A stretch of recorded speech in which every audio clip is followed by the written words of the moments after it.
Hey guys, tonight we travel somewhere strange, somewhere creased and starched and folded just so. You're standing in a velvet-draped hotel lobby in the late 1800s. Candlelight flickers against gold-trimmed wallpaper. The air smells faintly of over-steamed cabbage and a whisper of lavender. And on every white linen-draped table, a napkin sits, perfectly folded, waiting for you. And no, this isn't just to keep crumbs off your lap. That triangle, that fan, that little swan with the smirking curve. It means something. It's a code, a performance, a silent hierarchy, all pressed into one square of linen. Napkins in Victorian hotels were not just napkins. They were symbols. And folding them was a craft, a war, a religion. And you're about to fall face first into that very strange world. You probably won't survive this. Not because it's dangerous, but because it's so spectacularly boring. Your brain might slip into a pleasant coma, which, let's face it, is kind of the goal tonight, right? So, before you get comfortable, take a moment to like the video and subscribe, but only if you genuinely enjoy what I do here. And tell me, where are you watching from and what time is it right now? Now, dim the lights. Maybe turn on a fan for that soft background hum. And let's ease into tonight's journey together. You step past the lobby's heavy curtains and into the main dining hall. It's quiet now, mid-morning, between breakfast and luncheon. Sunlight slants through the long windows, catching on the polished silver. On each table sits a folded napkin, more precise than any military maneuver, more cared for than most house pets. A folded fan here, a stately mitre there. One is possibly a griffin. You reach out and touch one. Starched, crisp, still faintly warm from the pressing iron. And that's your first clue. These folds aren't ancient artifacts left over from last night. Someone came in this morning and refolded them, just to wait for the next guest. You. Back in the Victorian age, napkin folding wasn't a side duty.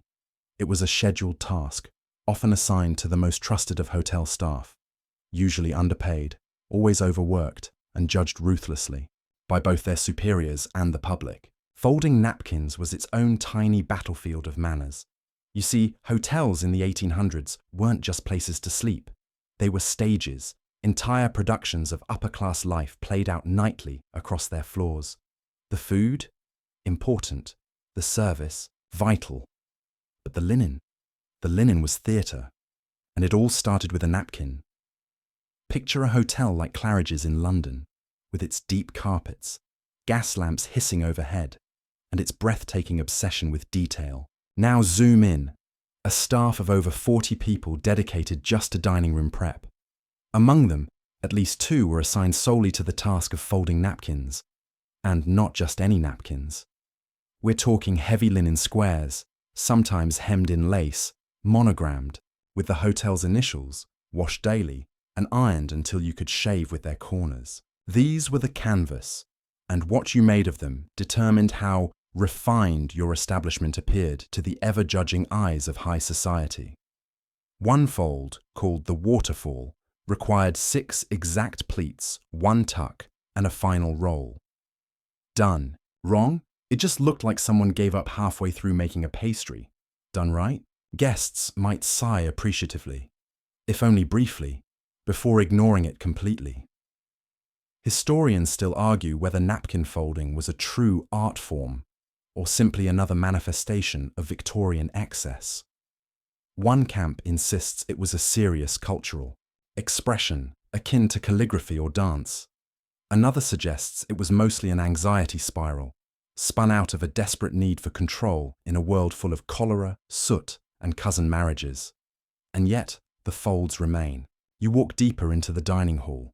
There's a table set for 12, an afternoon tea perhaps. Each napkin is shaped into a rose, not an abstract rose, not a suggestive swirl, an actual sculptural rose, petals, twist and bloom. You blink, they're all identical. A passing maid stops to straighten one, just slightly, with tweezers. You try to imagine what it took to get that good at folding cloth, the hours, the practice. The late nights with red hands and blistered fingers from 2 hot irons and overly ambitious starching experiments. One hotel ledger from 1874 describes folding drills for new staff. They had to repeat the same 4 folds, pyramid, bishop's mitre, fan and peacock, until they could do each in under 3 minutes, with no mistakes. Supervisors would then unfold them and inspect for crease accuracy. If it failed the test, you redid it 10 more times. Before lunch, quirky tidbit, the term napkin fold briefly trended as slang in 1882 London to describe a person who was fancy but empty. As in, don't mind Edgar, he's just a napkin fold, pleasing to the eye but won't hold soup. Back in the dining hall, you notice a small folding station in the corner. A table, an iron, a stack of fresh linens, and a single stool. This is where the real work happened. Early morning, just before dawn, before guests stirred. A place of quiet labour and quiet judgment. Imagine sitting there, hands moving in rhythmic precision, hearing only the sizzle of the iron and the occasional mouse skittering beneath the floorboards. Outside, the city clattered and hissed with horses, carriages, and the occasional fight over the price of radishes. But here, it was sacred. Folds had names, histories, personalities. The bishop's mitre was formal, the rose was flirtatious, the peacock, downright suggestive, and not always appropriate for breakfast. Of course, not all folds were created equal. Some were reserved for specific occasions. Weddings might see the butterfly fold, symbolic, fleeting, and notoriously hard to balance. Morning folds, black-edged napkins in a silent cravat style, just a quiet twist and a flat lay, no frills. And for Christmas dinner, the infamous tree fold, tall, pointy, requires 17 steps, 4 starch layers, and the patience of a saint. Guests would coo, children would poke it, and one time, allegedly, Queen Victoria laughed at one that fell sideways during a toast. Historians still argue whether that moment was choreographed. Some say the Queen's laughter was part of a planned softening of her image. Others insist it was simply a funny fold that flopped, and royalty, despite popular belief, does sometimes laugh at napkins. Your fingers trail across the tablecloth. You can almost feel the stories trapped in the linen. The secrets. The stolen glances across bowls of consommé. The quiet heartbreaks. The waiters who watch from behind doors, memorizing folds to copy later. You sit down. Before you, a fan fold. Perfect. Tall, balanced, waiting, and without thinking, you unfold it. It sighs, just slightly. The creases ripple out, letting go. You smooth it flat, and for a moment, you understand what those folding maids and footmen must have felt at the end of a long shift. A napkin folded is elegant, but a napkin unfolded, that's peace. The room doesn't change, but somehow you've slipped backward, just a few decades, into a younger version of this same hotel. The velvet's newer, the silver hasn't dulled, and the footsteps you hear echoing off the polished floors, they belong to servants, all of them younger than you expect. One boy can't be more than 13, his apron too long, his shoes scuffing, like he hasn't quite grown into them. You follow them discreetly, well, as discreetly as one can in creaking, leather slippers, down a narrow hallway behind the dining room. The walls are narrower back here, and there's no more gold or velvet, just plaster, broom hooks, and the faint reek of boiled beetroot. This is the service wing. You've entered the world behind the fold. Inside a cramped, high-ceilinged room lit by tall, drafty windows, the dining staff assembles. It's part staff meeting, part drill.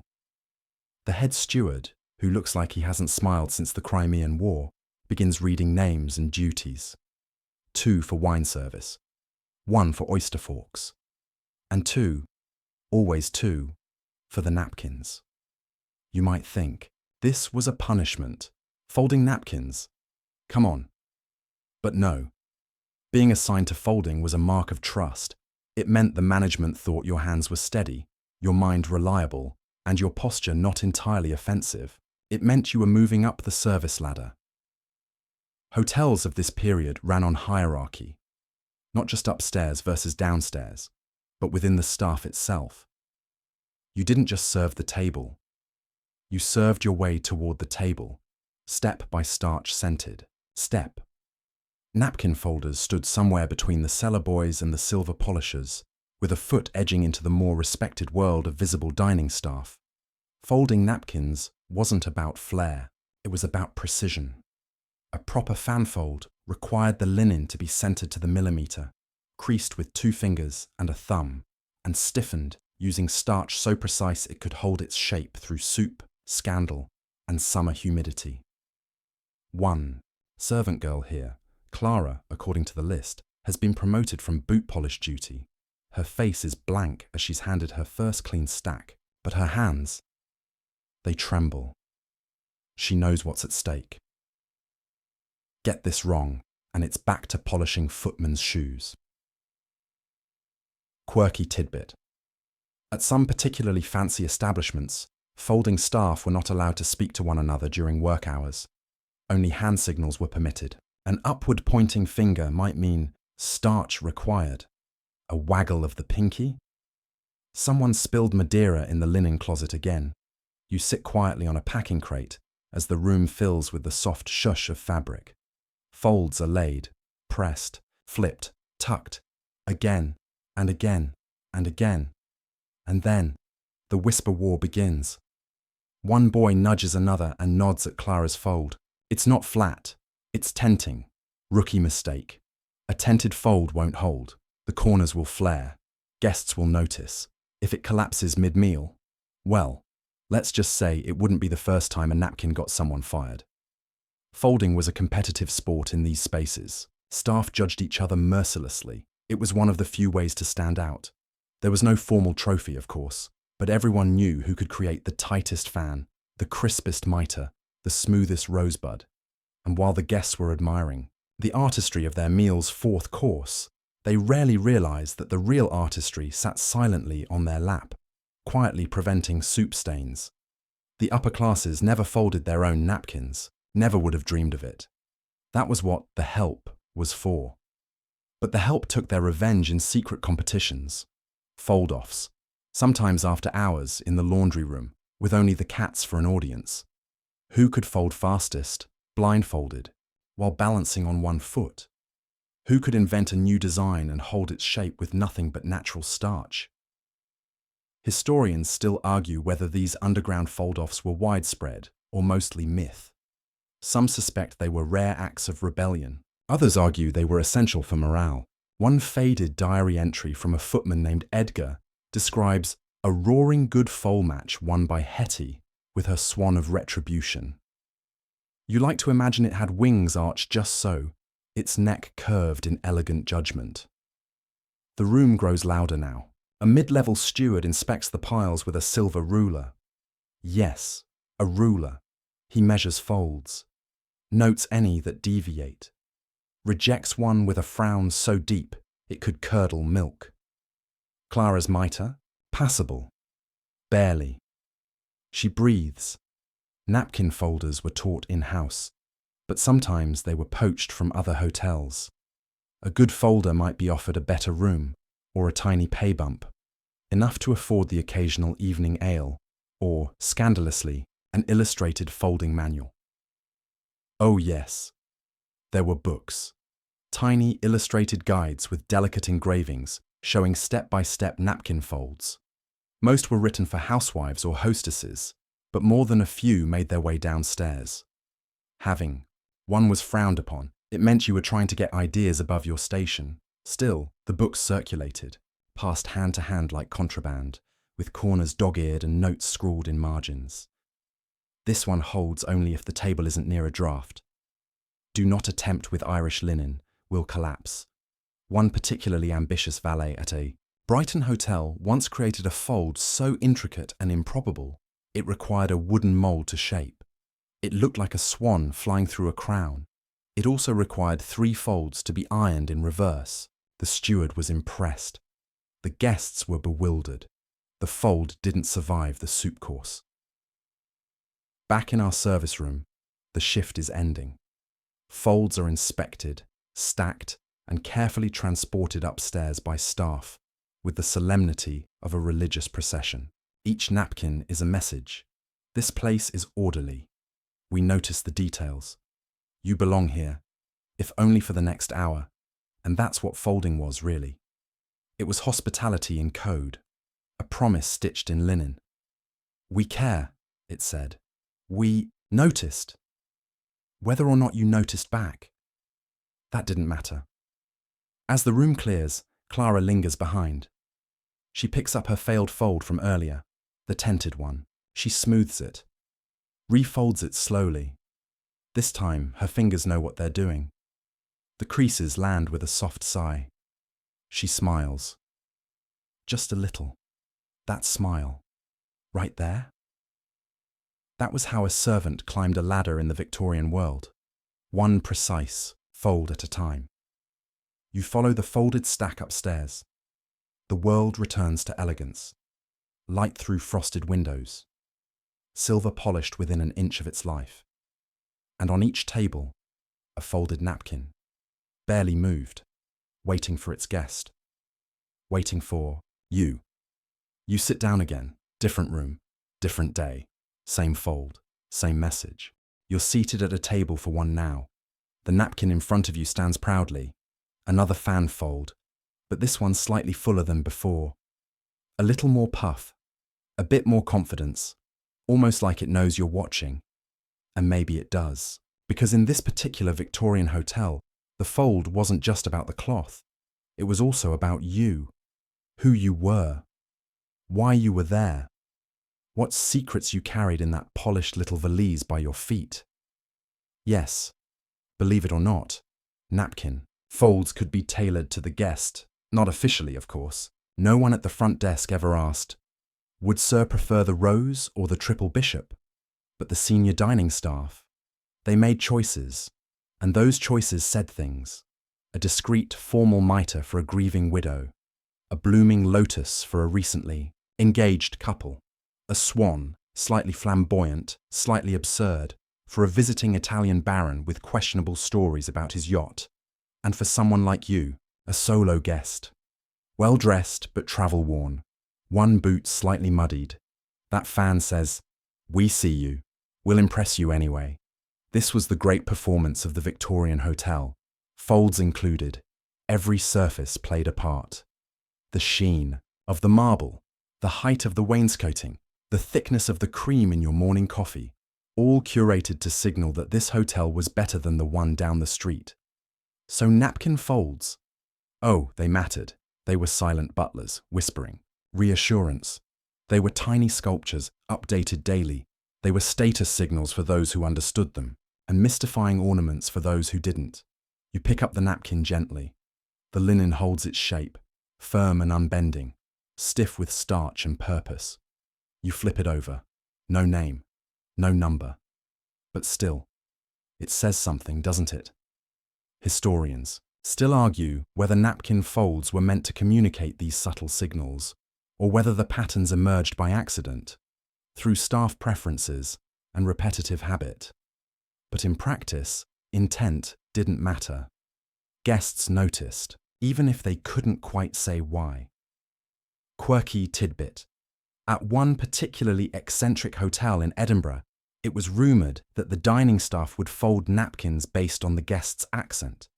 Broad Yorkshire might earn a plain pyramid. Queen's, English, Swan, every time.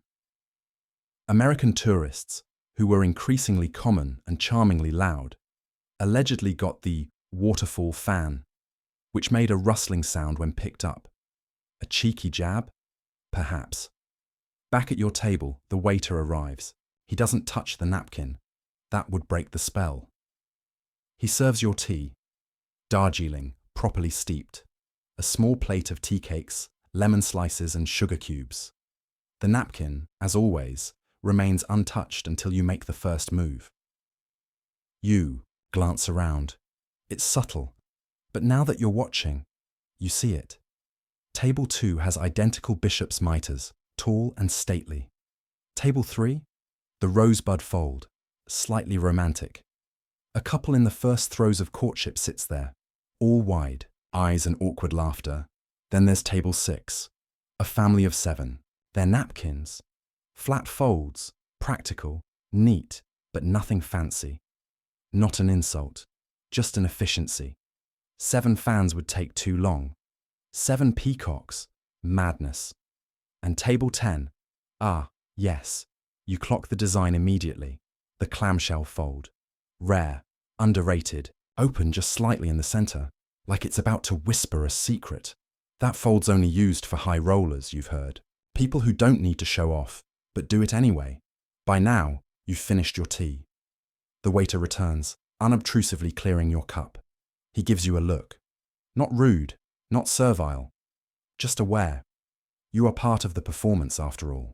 And as he turns away, you see him glance, ever so briefly, at your napkin, checking if it held, if the starch did its job, if the folds still whisper what they were meant to say. And yes, they do. Behind the scenes, the folding room has already started preparing for the dinner shift. The morning crew is gone. Now it's the turn of the evening staff, the experts. These are the napkin Michelangelos, the ones who fold while blindfolded, the ones who can identify Egyptian cotton by scent. They have their own rules, their own tools, their own folds, designs too complex for the lunch crowd, reserved for candlelight and white gloves. One of them, an older gentleman with a stooped, back and hands like paper, leans over a table of steaming linens. He chooses a fold called the Imperial Twist. It's hard to describe, harder to execute, and almost impossible to transport to the table without disaster. But he does it, every night, without fail. He works in silence, save for the occasional hum, a tune no one recognizes, possibly older than the hotel itself. They say he once folded a complete chessboard out of napkins during a staff Christmas party. The rook pieces stood 6 inches high. He denies it, of course. But his fingers, they know. This too is artistry. Historians have combed hotel archives, menus, and staff diaries trying to catalogue every known napkin fold from the era. Some are well documented: the pyramid, the fan, the mitre. Others are lost to time. One entry simply reads, "The flying seraph, used only once, discontinued after incident." Incident? What incident? No one knows. One modern hotel attempted to recreate Victorian folding methods, using only contemporary laundry practices. The result? Disaster. Folds collapsed, corners sagged, staff wept. Turns out, a crucial element had been lost. Linen. Not cotton, not polyester blends. Real, heavyweight, iron-willing linen, the kind that could bruise knuckles if handled too fast. Even the starch was different. Victorian starch recipes used ingredients like rice flour, borax, and, occasionally, milk. This gave the napkins their glassy finish and their terrifying tendency to crack if folded incorrectly. You could actually hear it snap, like a judge's gavel against bad taste. You walk past a dessert cart now, covered with lace. The plates shimmer with tiny custards and absurdly tall sponge cakes. But your eyes go back to the tables, back to the folds. They're everywhere. They surround you. Not a single one is accidental. They are all pressed, placed, and angled with intent. The whole room speaks in the silent grammar of napkin folds. And you're fluent now. So when a new guest walks in, you spot their table, you scan their napkin, you nod. Peacock, bold move, ChatGPT said. You trail behind the clink of dessert forks and the low murmur of polite society, slipping down a narrow corridor again, this time even more dimly lit, with the faint hum of pipes overhead and the persistent, ghostly scent of damp starch. It's the laundry wing now, not glamorous, not meant to be seen. But this, you're beginning to realize, is where the real power lives. Because without this room, the folds don't happen. The illusion collapses. This is the engine room of napkin culture. You round the corner and stop short in front of something that looks like a medieval torture device. A long cast-iron mangle press with a crank the size of a cartwheel. And nearby, 3 great wooden tubs, 2 for boiling, 1 for rinsing, and a pile of cloth so high it threatens to teeter and fall with one wrong sneeze.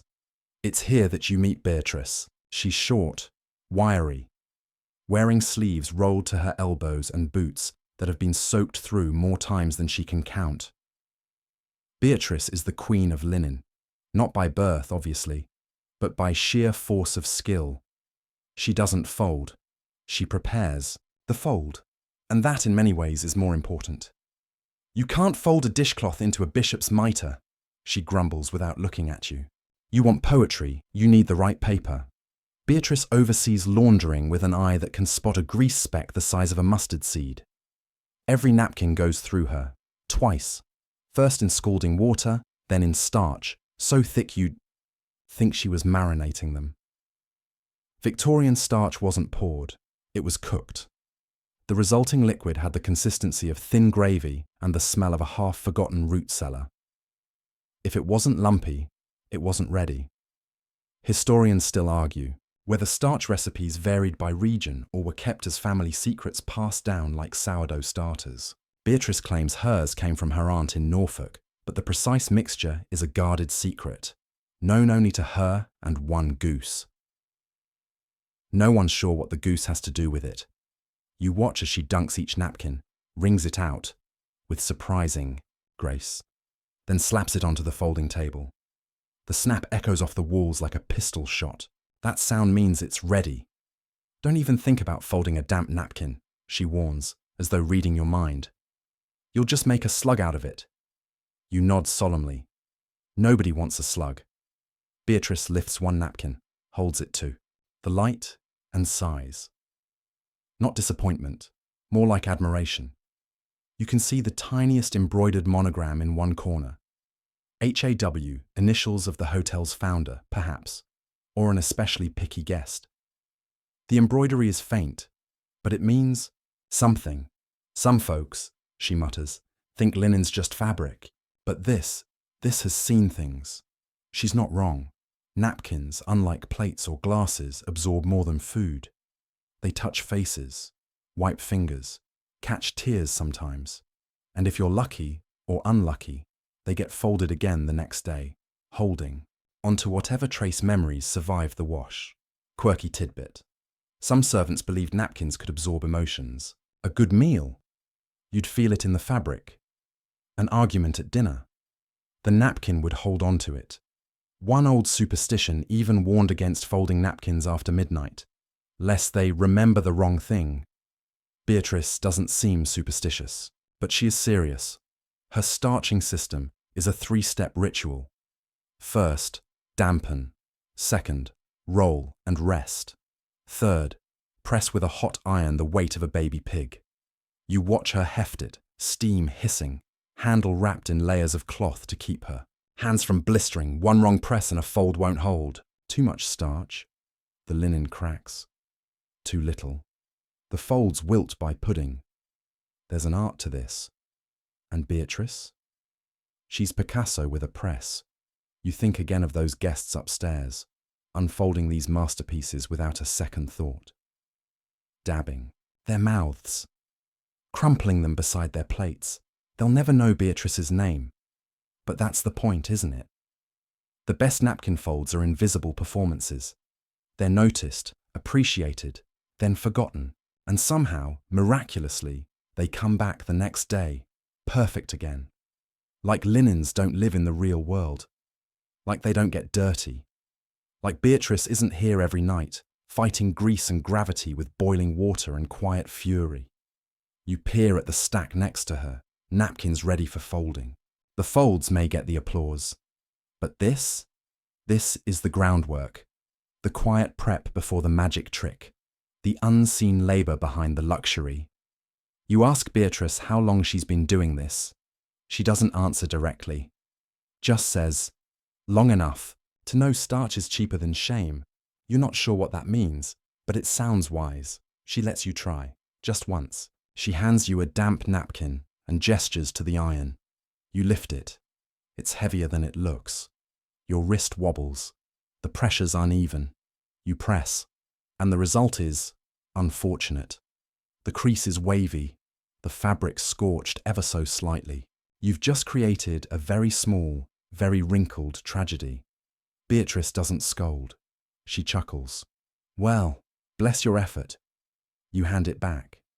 She smooths it out, spritzes it with water, and fixes your mistake with a flourish that takes 3 seconds and resets the napkin's entire personality. It goes from sad pancake to queen of the buffet, just like that. She shows you her storage racks, sorted by size, thread count, and temperature.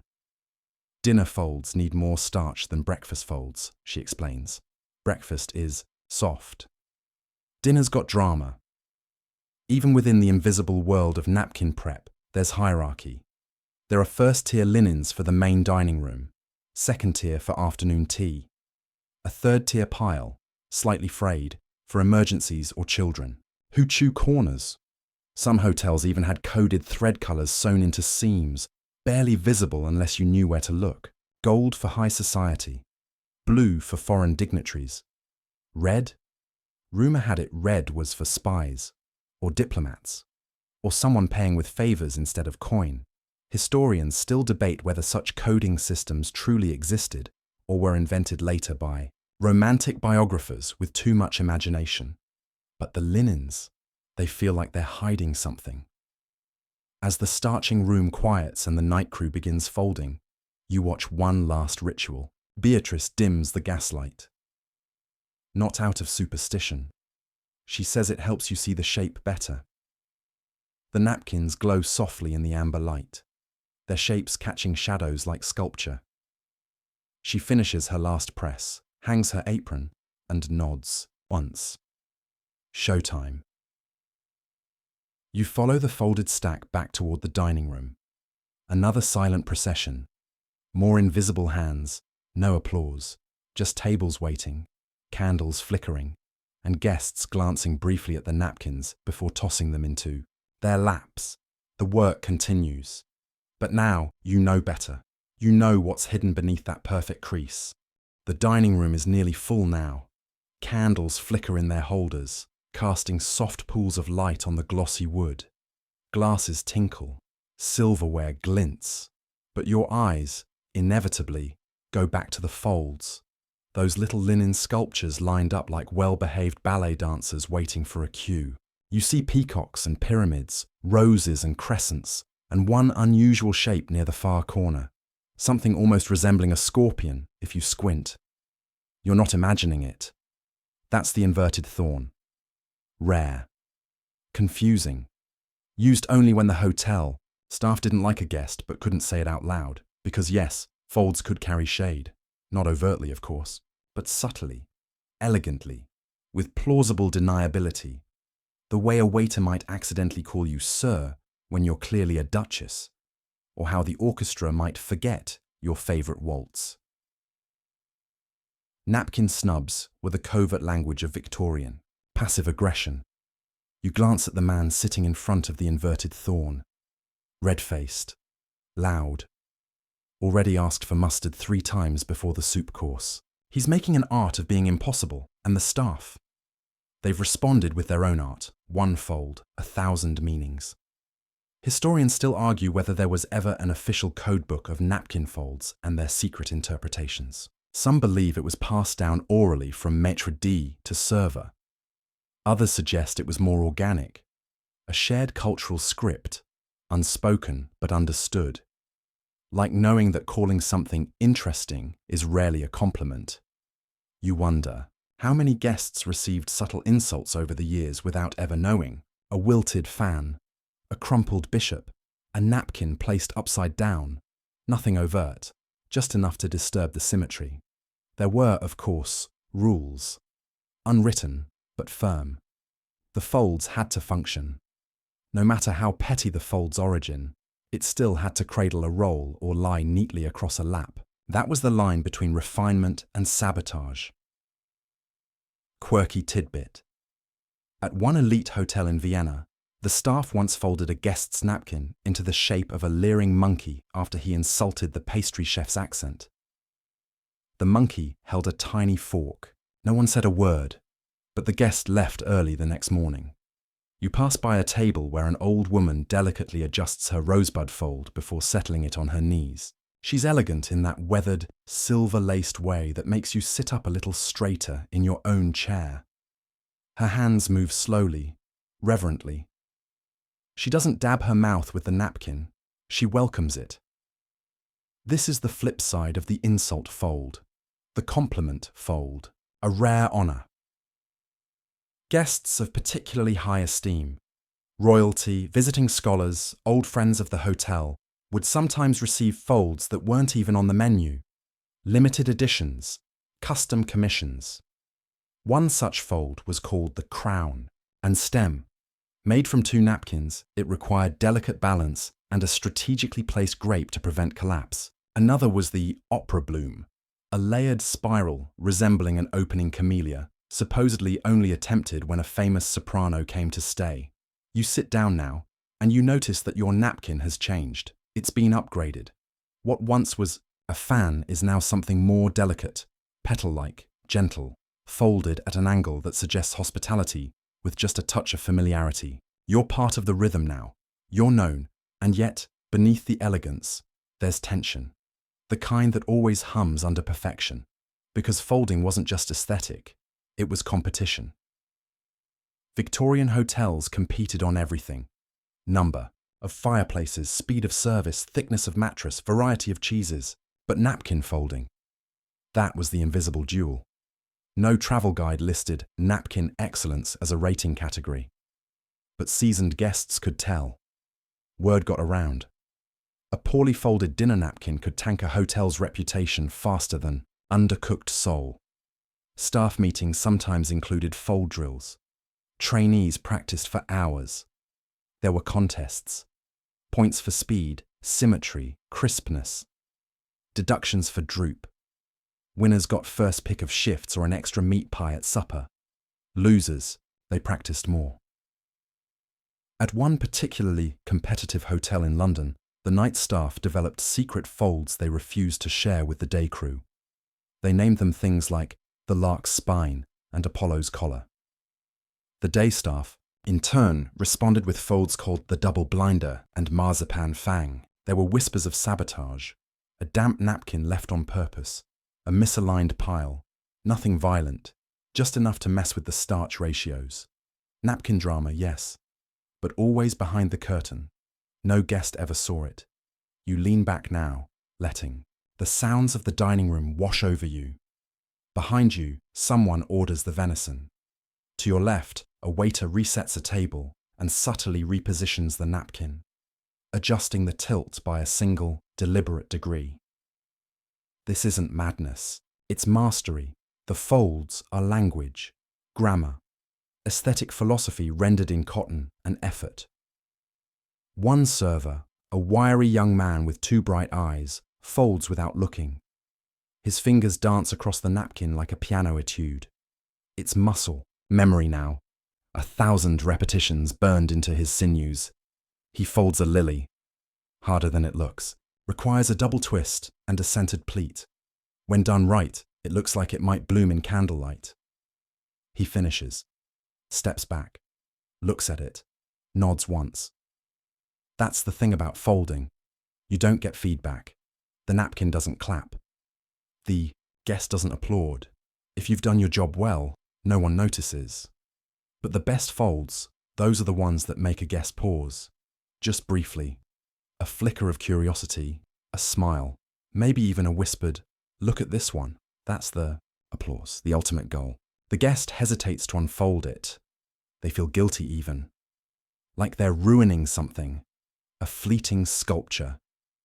You stand again, weaving through tables, and you see one man, maybe a professor, maybe an eccentric inventor, refolding his napkin after each course, trying to recreate the original fold. He fails each time, but tries again.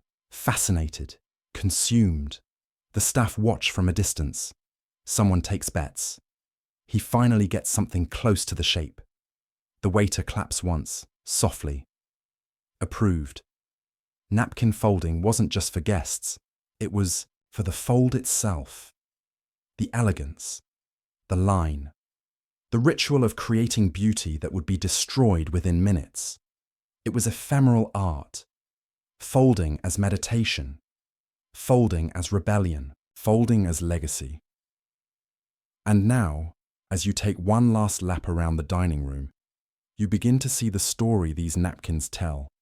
Not just about dinner, but about class, about communication, about the strange, wonderful human need to make even the smallest, briefest things beautiful. The folds sit there silent, but oh, how they speak. You find yourself slipping away from the main dining floor now, exiting quietly through a velvet curtain that seems to breathe behind you as it falls shut. The candlelight dims, the clatter of forks and butter knives fades to a murmur, and you step into a strange in-between place, a hallway not on the public map. It smells of polish and lemon oil and the faintest trace of tobacco. A hidden corridor used only by those who know. You're being let in. Down the hallway, there's a side chamber, a drawing room technically, but tonight it's something else. Tonight it's a Napkins speakeasy. You step inside, and immediately the temperature shifts. It's warmer here, softer. There's a fire in the grate, and a few armchairs pulled close to a central table.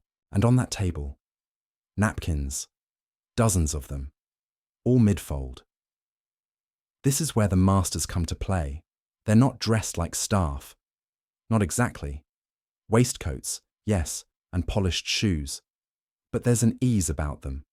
They sit in silence mostly, folding and refolding, adjusting, experimenting. This is the guild, or so one server once whispered with great reverence and equal disbelief. The Napkin Guild. Not official, not on payroll, but known, respected, maybe even feared. They don't fold for guests, they fold for the fold itself. Their table is scattered with rare shapes. Some look like origami nightmares, multiple layers, interlocking loops, impossible seams. Others are simpler, elegant, almost zen. One is folded so tightly it stands upright on its own, like a tiny, starched tower. Another one is squishy. You're not sure how, but it seems to hum when touched. The man closest to the fire, greying hair, fingers like violin strings, glances up at you and nods, wordlessly inviting you into the circle. He hands you a napkin. Not just any napkin. This. One's clearly been selected. High thread count, crisp corners, soft weight. A pure canvas. You sit down, and here's where things get truly strange. Because folding with these people, it's not about following instructions. It's about feeling the shape emerge. You don't start with a diagram. You start with silence, with pressure, with heat. You crease once, pause, adjust, rotate. There are rules, but they're buried deep beneath instinct and improvisation. Historians still argue whether the guild ever officially existed, whether it was real or a romantic invention passed down by over-imaginative bellhops. Some letters mention the fold room, but others insist it was just a fanciful nickname for the break lounge. Still, legends persist. And as you sit here, surrounded by the quiet intensity of these men and women, you think, maybe it doesn't matter. Real or not, the idea of the guild is real enough. This is folding elevated to high art. No guests, no applause, just the pursuit of impossible folds and perfect tension. The master to your right is crafting something called the cathedral arc. It takes 3 napkins and a glass. The structure arches upward, crosses itself, and falls back like a linen waterfall. The cloth is coaxed, not forced, like whispering to a very picky cat. Another one nearby is working on the paper swan, which, according to law, was once used to deliver secret messages between hotel kitchens during a blackout in 1889. Each beak was folded to encode a different word, or so they say. You fumble with your own napkin, trying to mimic what you see. Yours ends up looking like a wounded crab. The master across from you nods kindly, gestures with 2 fingers. Again. You unfold, press flat, and start anew. Quirky tidbit. In some elite circles, napkin folds were used to signal clandestine rendezvous. A twist to the left, Meet me after dessert. A folded corner tucked under the plate. Your cuff is unbuttoned. One documented case from 1877 includes a scandalous letter delivered via a folded swan inside a hollowed-out bread roll. There's a rhythm to this room, one you're slowly tuning into, the crackle of the fire, the faint rustle of linen. No words, just the gentle art of human focus. You're beginning to understand why the guild, or whatever it is, matters. Because in an age of telegrams and steamships, of telegrammed menus and grand gestures, folding a napkin became the last secret, silent art. It required nothing but your hands and your time. No applause, no legacy, just precision and beauty, destined to disappear in 20 minutes beneath a chicken consommé. Here, though time stops, no one is hurrying. There is no dinner service to catch up with, no bell to chime. This folding isn't about performance, it's about presence. Folding as meditation, folding as resistance, folding as identity. The head of the table, a woman with streaks of silver in her braid, finally speaks. Try the hollow bloom, she says gently, her accent somewhere between Wales and something older. It folds inward. You try, and fail, and try again. Eventually, your napkin looks like something less crab-like and more deliberate. Not a bloom, exactly, but something close to intention. You feel a warmth in your chest, because strangely, this folding room, this hush-filled corner of napkin sorcery, feels like a home, or maybe a temple. You wonder who else sat in this chair. A headwaiter in 1892, maybe. A scullery maid sneaking in between shifts. A young boy with ink-stained fingers who would one day write a novel about a secret hotel. You. The folds echo through time, connecting those who cared about small, invisible things. Someone offers you a glass of wine, not vintage, not fancy, just warm and honest. You sip, and the folding continues around you. No one rushes, no one checks the clock. You've entered napkin time.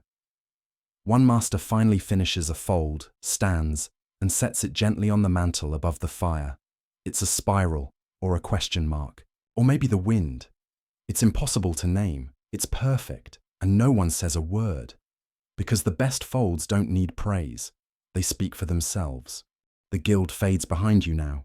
That glowing, silent chamber folding itself back into mystery as you step once more into the corridor.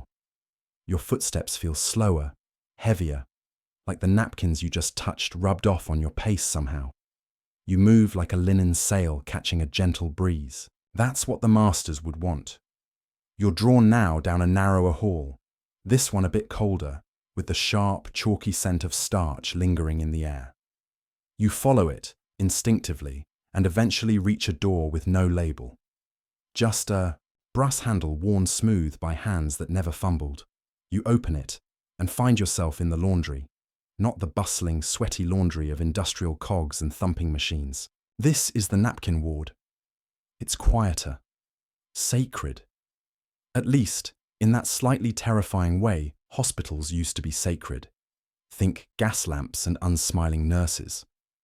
Only here, the patients are cloth. Stacks of white linen napkins sit on shelves like books, in a private library. Not folded yet. Not ready. Just resting. Recovering, perhaps. And waiting to be reborn. A short, round woman in an apron approaches, inspecting your shoes before speaking. Careful, she says, voice a rasp. The steam. Press just burped. She waves you in. This is Agnes. She's the boss of this place, and no one argues with Agnes. Even the head chef speaks to her with the slight tremor of someone who knows that nothing elegant can begin without her nod. Agnes is starch incarnate. Her pockets jingle with safety pins and tiny thread snips. Her hair is in a bun so tight it could hold up a shelf. She leads you past the steaming tables, over troughs of rinsing buckets, around racks where napkins hang like ghostly banners. Everything here is white. Too white. It makes your eyes blink. It's the opposite of the romantic candlelit folds you just left. This is the factory, the forge, and it's absolutely mesmerizing. Each napkin begins here as a flat, damp, crumpled thing, barely noble. But then it's laid out, pressed, misted, flipped, pressed again. Someone checks for threads, for stains, for the sin of a loose hem. Anything less than perfection gets set aside. Folders never see the rejects. Agnes burns them, or so the rumor goes. One young assistant is ironing in silence. He's barely out of his teens, but moves like he was born to smooth wrinkles. The iron glides across the fabric, leaving behind a hiss and a sense of rebirth. This is the unsung part of the napkin story, the quiet labor that makes the folding possible. Historians still argue whether the perfection of Victorian folds came more from the folders or the launderers. It's an unfair question. You can't sculpt marble if your chisel is made of jelly. Agnes, clearly, is the chisel. She tells you that napkins here are starched according to an unspoken matrix of occasions. For a diplomatic dinner, medium stiff, so the folds look dignified but not aggressive. For a wedding, soft, folds must fall like petals. For breakfast, no starch. You get crumbs. That's life. Quirky tidbit. One aristocratic hotel reportedly had a separate starching recipe for napkins used by poets and novelists. Light lavender scent, barely starched, and folded gently so as not to offend the muse. Charles Dickens once complained about a napkin that stood at attention like a policeman. It was considered a scandal. Agnes grabs a napkin at random and tosses it in your hands. You feel it, the heat, the weight. It's still warm, like something that just came out of a kiln. She nods. Try not to drop it. You don't. You cradle it like a porcelain plate. It smells faintly of lemon, steam, and, strangely, ghosts. Because these napkins have memory. They've been folded and unfolded hundreds of times. Touched lips of royalty, draped over knees of lovers, absorbed, spilled, secrets in claret and consommé. You wonder if a napkin ever shuddered when it came back from the laundry, remembered things. Maybe that's why Agnes always hangs them upside down, to shake the memories out. You follow her deeper into the folding prep room. Here, folded napkins are staged like actors about to go on stage, not yet placed at tables, just ready. Waiting. There's a pause here, a stillness. Each napkin sits on a tray, alone, named, tagged. Agnes shows you her ledger. Moonfan, 6 copies. For the princess. Triple lotus, 2 copies. Top table only. Cranefold, rejected. Too abstract. This isn't folding. This is casting. Napkins are typecast into roles. Only the freshest, most cooperative linens get the trickier parts. The rest are reassigned. Some napkins spend their entire lives doing half bows and modified crescents. It's honest work, but they dream of swans. And when a fold goes out of fashion, Agnes retires it like a ballet solo no longer in season. It gets preserved in a napkin museum she keeps, in a filing cabinet marked dead folds. You peek inside and see Polaroids. Yes, Polaroids of once glorious shapes. The dewdrop curl, the panther snarl, the fourfold oracle. Some folds were simply too much. Guests couldn't figure out how to unfold them without destroying the tablecloth. Others required so many angles they induced vertigo. One was so sharp it accidentally poked a visiting duke. The fold was banned. Agnes closes the cabinet, matter-of-factly. Fashions change. Linen doesn't. You believe her. This is where folding begins. Not in a drawing room, or a training hall, or even a napkin guild, but here. In a steamy corner of starch and flickering gas lamps. In the quiet reverence of those who press the folds before they're ever creased. And so you thank Agnes, clumsily, unsure if she accepts gratitude. She doesn't respond. Just hands you another napkin. Still warm. Don't fold it, she says. You don't. Because sometimes the most respectful thing you can do is let something remain unfolded. Let it breathe. Let it remember. You step back out of the laundry with your warm napkin in hand, crisp, unsullied and strangely comforting. You tuck it into your coat like a talisman, half expecting it to hum like a seashell. Behind you, the door clicks shut with the finality of a secret sealed. And now, it's time to head upstairs. Yes, upstairs. Because if the Napkins' life begins in the basement and finds form on the main floor, its destiny often rests in the rarefied air of the suite, up in the penthouse parlors and drawing rooms where kings and actresses drank their way through diplomacy and gossip. Napkins didn't just sit at place settings, they became actors in the quiet rituals of luxury. You ascend the creaky staircase. It spirals slowly, like everything in these hotels does. These weren't built for efficiency. They were built for ceremony. By the time you reach the top landing, you feel it. That slight pressurization of air, as if oxygen itself has been filtered for higher society. You tiptoe down a hall thick with damask and velvet trim, and you step into a suite. No one's here now. The guests have long since left. The champagne has dried, but the spirit remains. And so do the napkins. On a sideboard, beside a decanter of dusty cognac, lies one such survivor, folded, untouched, still perched on a tray, like it's waiting to be called into service. This is the napkin's final stage, the guest suite fold. It's not for public dining rooms. This is private luxury, the kind reserved for those who expected every corner of their life to be swaddled in elegance. Here, napkins took on personalities, flirty, austere, maternal. Some looked like fans.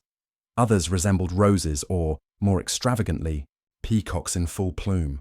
These weren't just decorative, they communicated something. To the staff, to the guest, sometimes even to the guest's companion.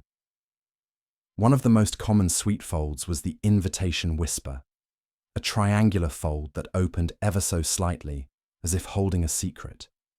For guests traveling alone, it was a subtle nudge of company.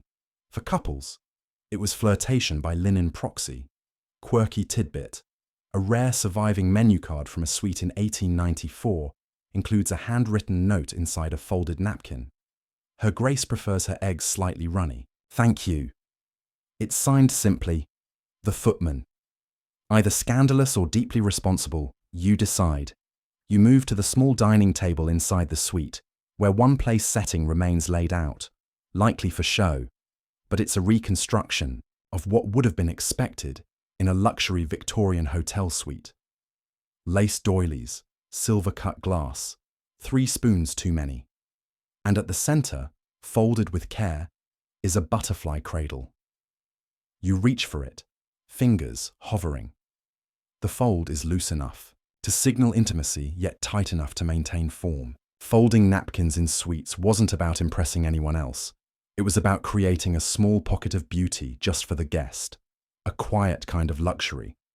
There was a hotel in Vienna once that trained a specific team just to design one-time-only folds for VIP guests, a different design for every night. They would name them absurd things like Evening Regret or 12 Pearls on a Tuesday. Whether the guests noticed? Unclear, but the staff kept doing it. Historians still argue whether these suite-specific napkin folds were actually noticed by guests or whether they were just ritual offerings to the invisible gods of hospitality. Either way, they were made. Lovingly, obsessively, like tiny poems you expect no one to read.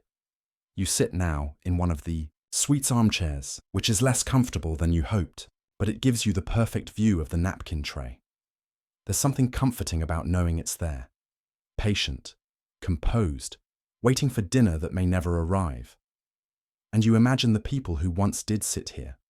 A baron with gout, complaining about the lobster. A ballerina who folds the napkin into a new shape while waiting for her chocolate tart. A journalist scribbling notes in the corner, using the napkin as a prop in a story about class and illusion.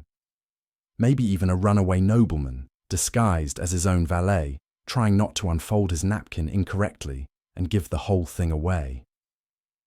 This napkin witnessed those moments. It didn't blink. It just absorbed the ambience, the crumbs, and the occasional tear. Up here, napkins weren't just table tools. They were company. Some hotels, you learn, even folded bedtime napkins. Yes, bedtime. Napkins, placed gently on the pillow with a wrapped chocolate, folded into soft, sleepy spirals. A gesture of care, of continuity, the final fold of the night. One fold from a hotel in Yorkshire, known as the nightcap nuzzle, was intentionally made so guests could tuck it under their pillow, a kind of luxury security blanket. Others went more whimsical, tiny pillow-shaped folds stuffed with lavender sprigs.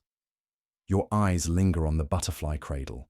You pick it up, carefully unfold it. Inside, there's nothing. Of course, no secret, no message.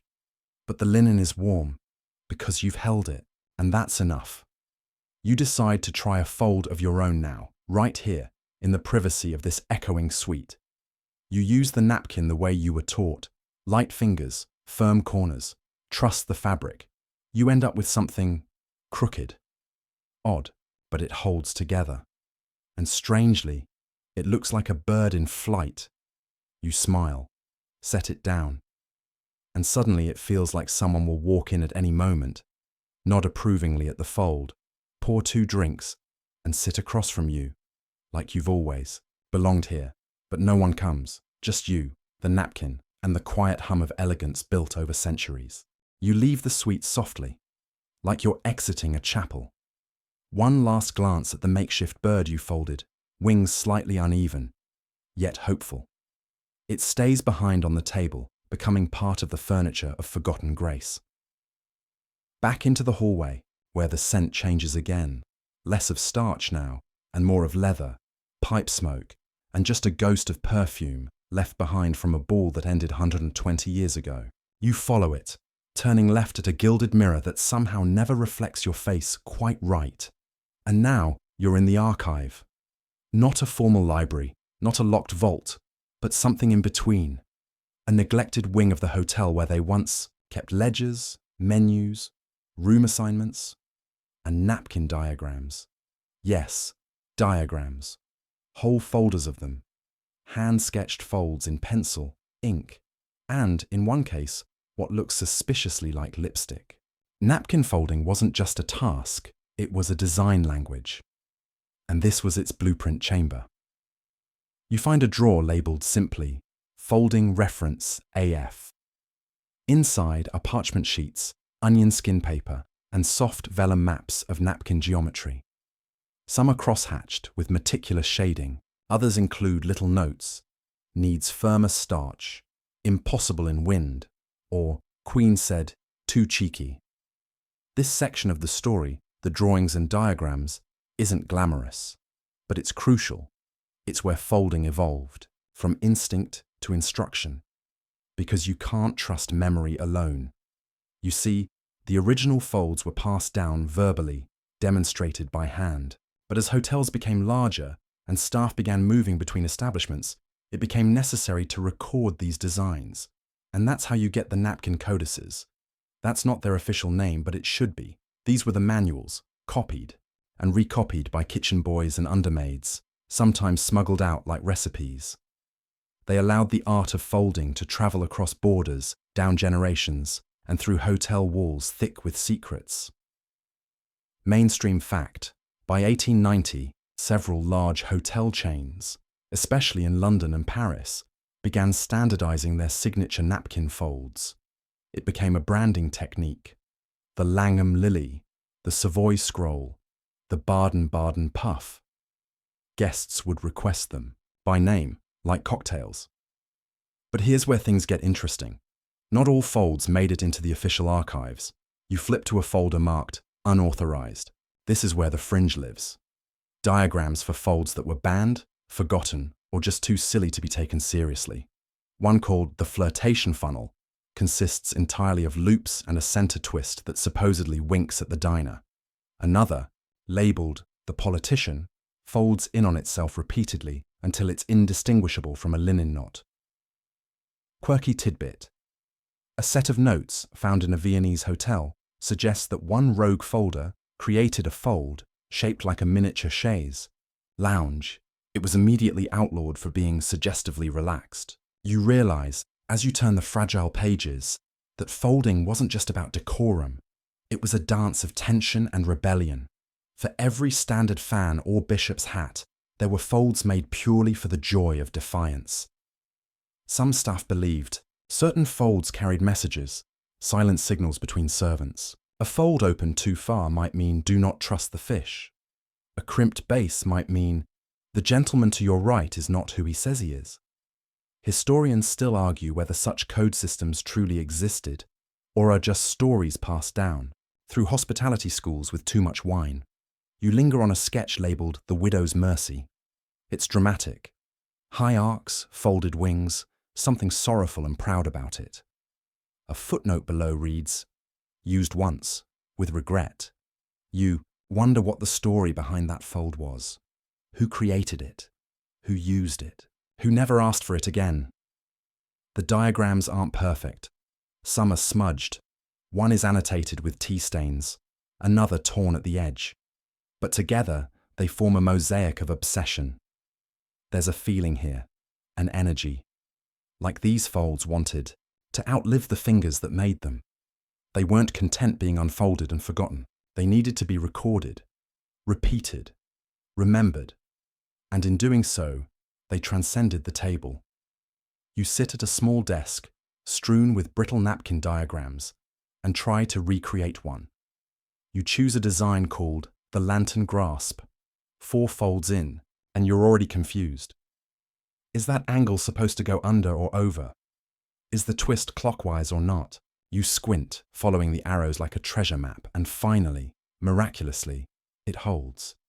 It doesn't look quite right, but it stands.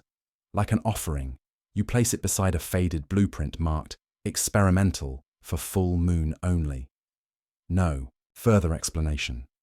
Of course, the archive has no lock, no guard, but it hums with the weight of quiet knowledge. The diagrams feel like spellbooks, and every fold you attempt brings you closer to a kind of linen alchemy. There's a final drawer in the corner. You almost miss it. It's labelled with just a question mark. Inside, 1 napkin, already folded, no diagram, no instructions. You don't unfold it, because some folds are meant to remain mysteries. You step away from the drawer slowly, your fingertips tingling like you've just held a relic. Maybe you have. Maybe that folded napkin was someone's final masterpiece, never meant to be touched again, like linen Excalibur. Back out of the archive now, its papers still whispering behind you.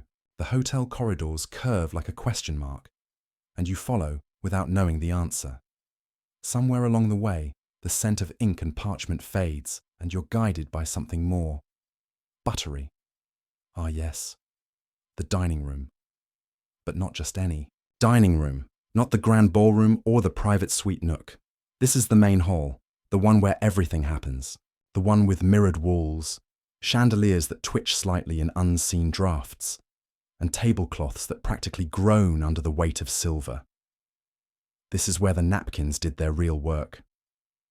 You glide past a row of mahogany chairs, each one just a bit too upright to invite comfort.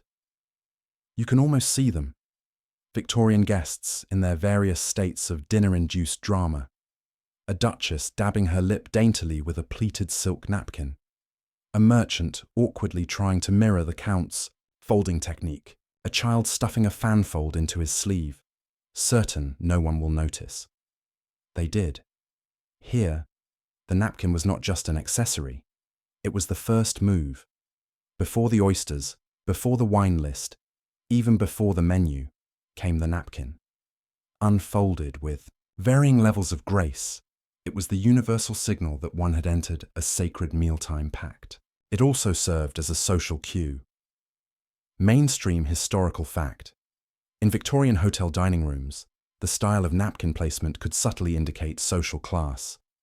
Folded into a chalice with a sprig of thyme, you're probably old money, simply creased and laid flat. Merchant class, rolled and tied with twine. Ah, the eccentric artist in room 7.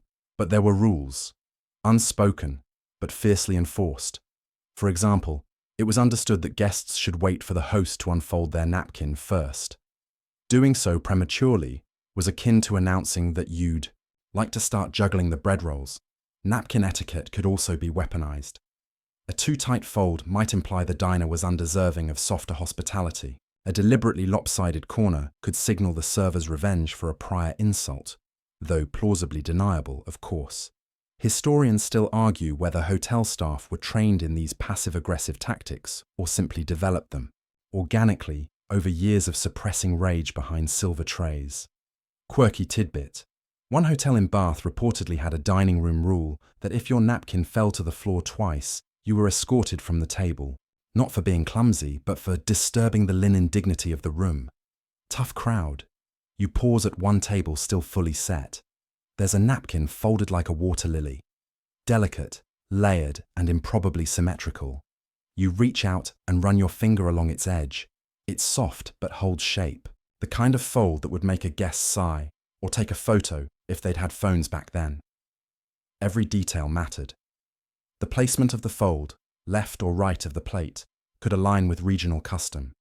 The choice of colour, often white, or cream in the earlier decades, signified purity and cleanliness. Later, subtle pastels crept in.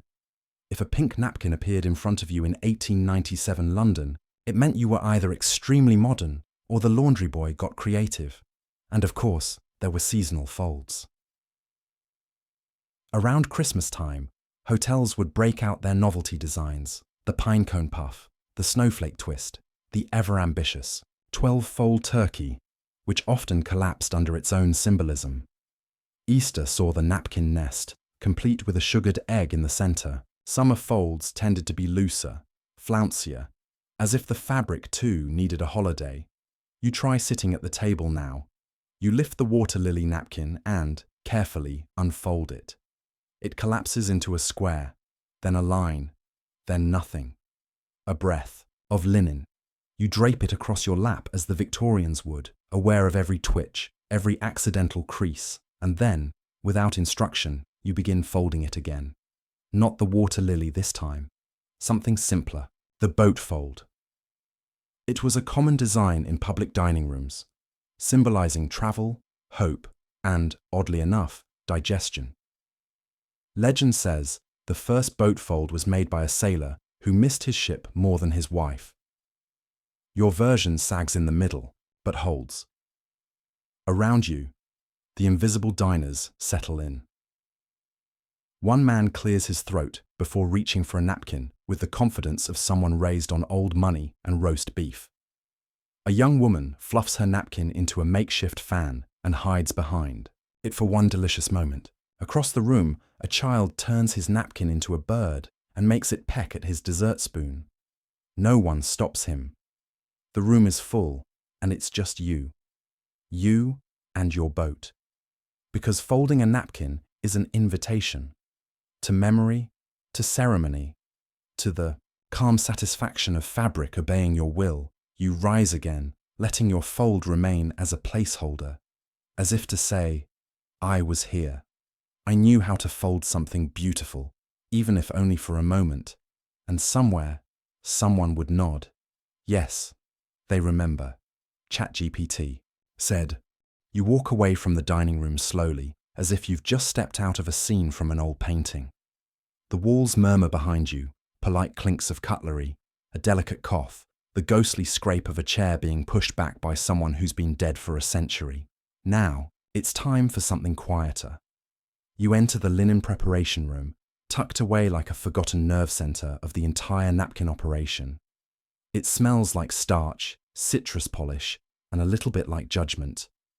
You know immediately that you're not supposed to be in here, which makes it perfect. This is where the napkins were born, or reborn, depending on how you look at it.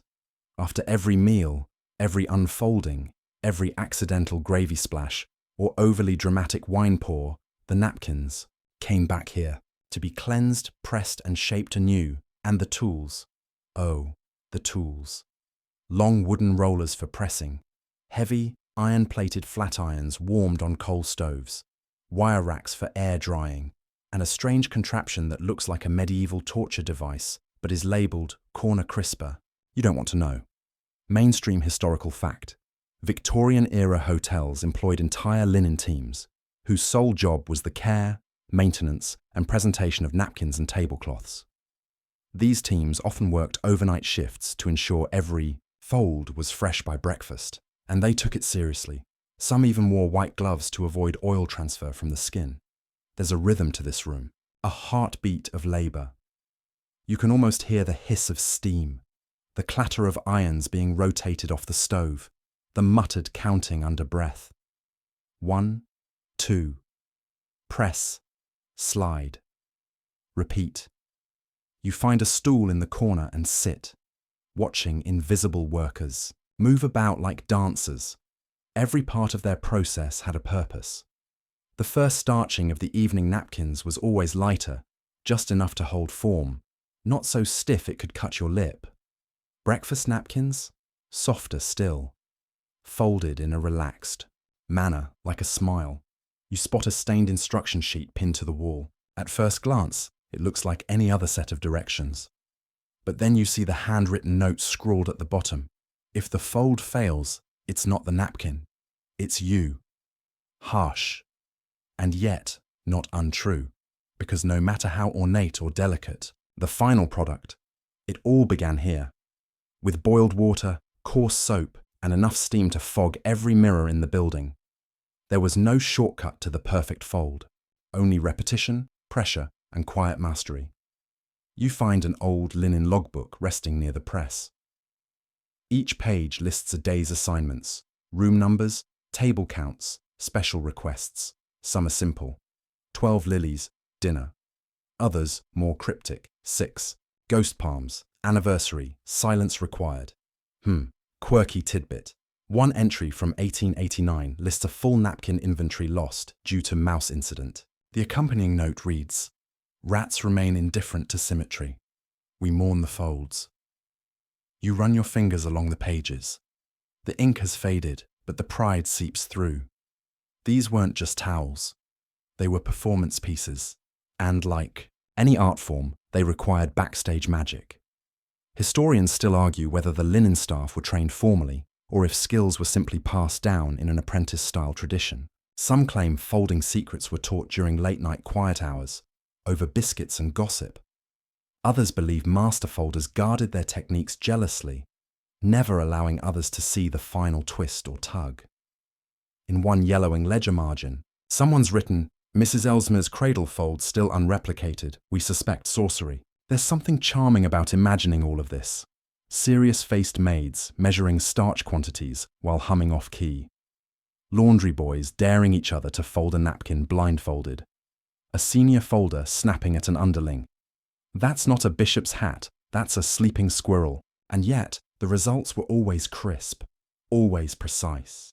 You stand and approach a narrow shelf labelled "Retired Folds."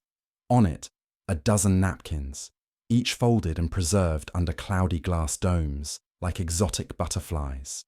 Tags underneath read, like epitaphs, "The Swan in Repose, 1872, 1891, retired due to structural instability. The Spiral Candle, 1868, 1875, suspected fire hazard.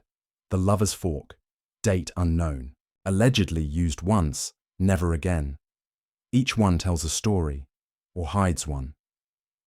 You wonder if these folds were just too ambitious, too impractical, or maybe they spoke truths that no one wanted to hear over consommé and roast duck. You reach out and lift the dome over the Swan in Repose. The napkin underneath feels brittle, like old lace. The wings are bent slightly inward, as if tired, but the shape is still there, a perfect silhouette of softness and intention. You try to recreate it with a fresh napkin from a nearby stack. It takes 3 tries. Okay, 4, but when you get it right, something in the room shifts. As if the linen, ghosts approve. The preparation room is small, but it holds worlds. This is where the fold begins. Not at the table, not under the chandelier, but here, in steam and starch and invisible sweat. You leave your version of the swan next to the original, just a quiet offering, like a backup dancer finally getting their solo, and then you hear it, a sigh. Or maybe it's just the iron cooling. Time to move on. The napkins are ready now, the folds await, and so do more secrets. You step back out into the corridor, hands still tingling from the heat of the press room, and your clothes smelling faintly of lavender starch and something ancient.